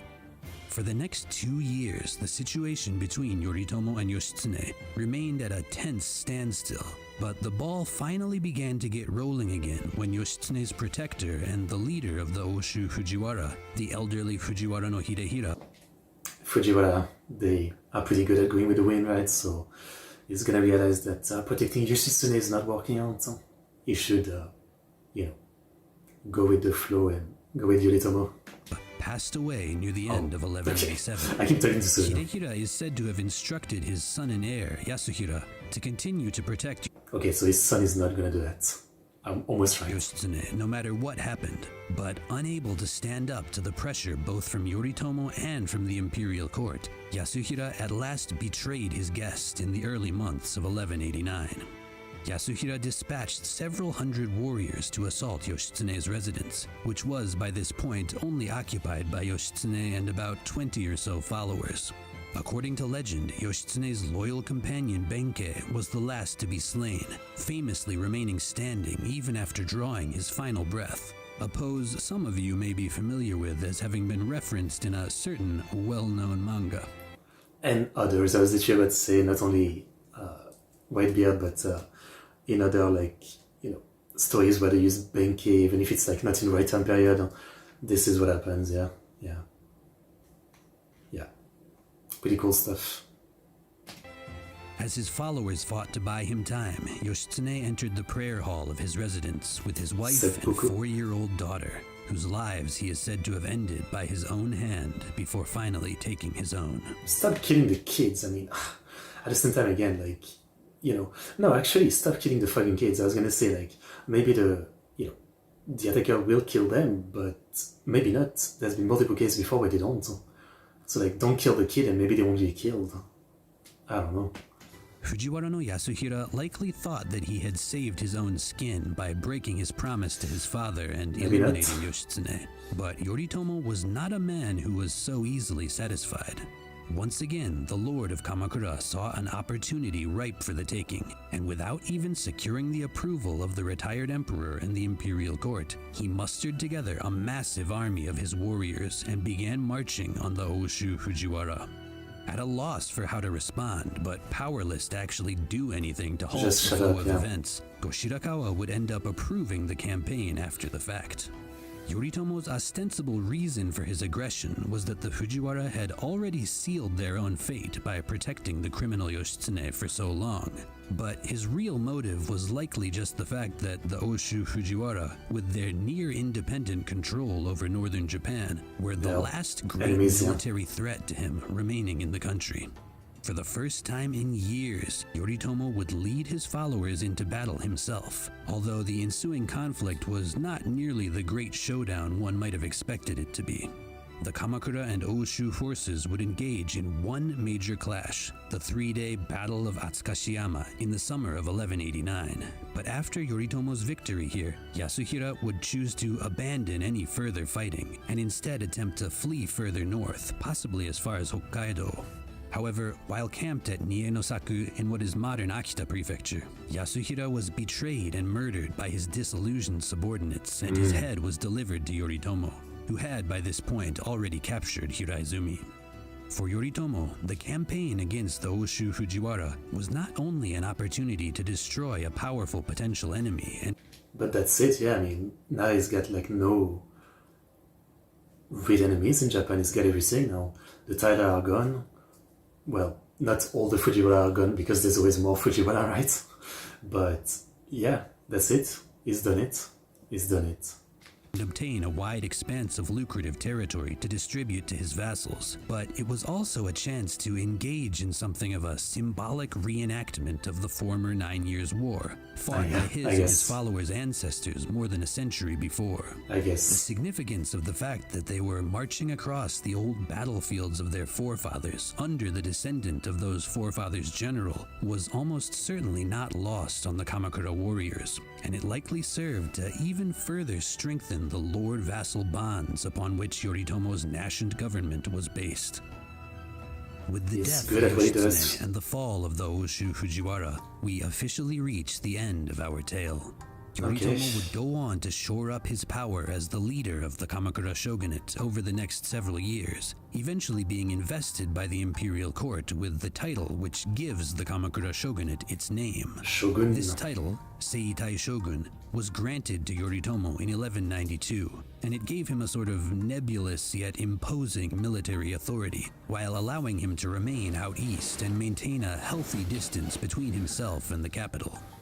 If you have watched my previous videos covering the Heian period, you will know that the office of Seitai Shogun was originally a temporary military command position given to the general in charge of leading campaigns against the native, quote-unquote, barbarian people of Yeah, I mean, the level of power between the title back then and now is wholly different. Northeastern Japan. By the time of the Genpei War, the position was a dusty relic of a bygone era, and it was repurposed to give Yoritomo an official job title to go with his status as de facto chieftain of the warrior clans of Eastern Japan. It should be noted that Yoritomo didn't receive this shogun title until shortly after the death of the old retired emperor Goshirakawa, who, as the living representation of Japan's old order, had resisted the idea of such an appointment until the bitter end. So he was still able to, like, resist anything at the end, no? This guy. I thought he had lost all power at this point, no? He was obligated to follow everything. When Goshirakawa died, in a sense, the last vestiges of the Heian era died with him. And while there are numerous theories as to when exactly Japan's next phase of history, the Kamakura period, actually began, to me, 1192 seems like the most appropriate choice. Before we go, I do want to leave you with one final little legend from the end of the Genpei War, especially for those of you upset about the demise of our tragic underdog hero, Yoshitsune. As we discussed a moment ago, hopefully he didn't become an evil spirit too. Yoshitsune is officially said to have perished during Fujiwara no Yasuhira's attack on his residence in 1189. But unofficially, legends remain throughout Japan that he and his followers actually managed to anticipate this attack and preemptively flee north. As a popular historical figure, it perhaps doesn't seem surprising. Oh, he went to Hokkaido. Interesting. That conspiracy theories would arise asserting his survival, but mysteriously, the local legends remain in towns and cities that form a very distinct line running north up to the Tsugaru Peninsula. That's interesting. The most ostentatious of these tales claim that Yoshitsune traversed the Tsugaru Strait to Hokkaido and then turned west to cross over to the Asian mainland, where he united the tribes of Mongolia and came to be remembered to history as none other than Genghis Khan. Okay, I mean, I was into the story for a bit, but you went a bit too far there. You went a bit too far with the story.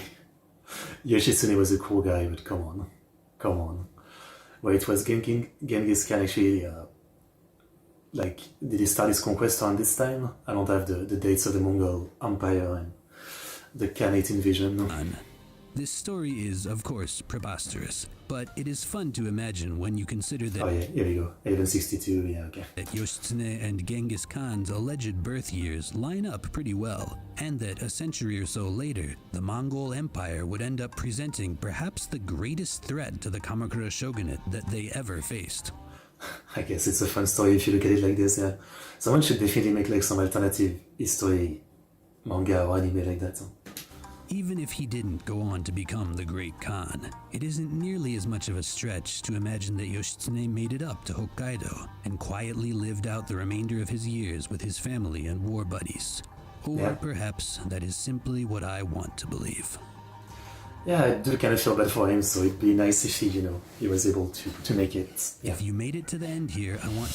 That is the end, man. Applause, pachi pachi. That was great. I mean, both documentary we watched today, this one didn't have the, real life location. I guess this video, I think, came out earlier than the other video. Maybe that's why. It's a bit of a shame, but it was still like an insanely high quality documentary.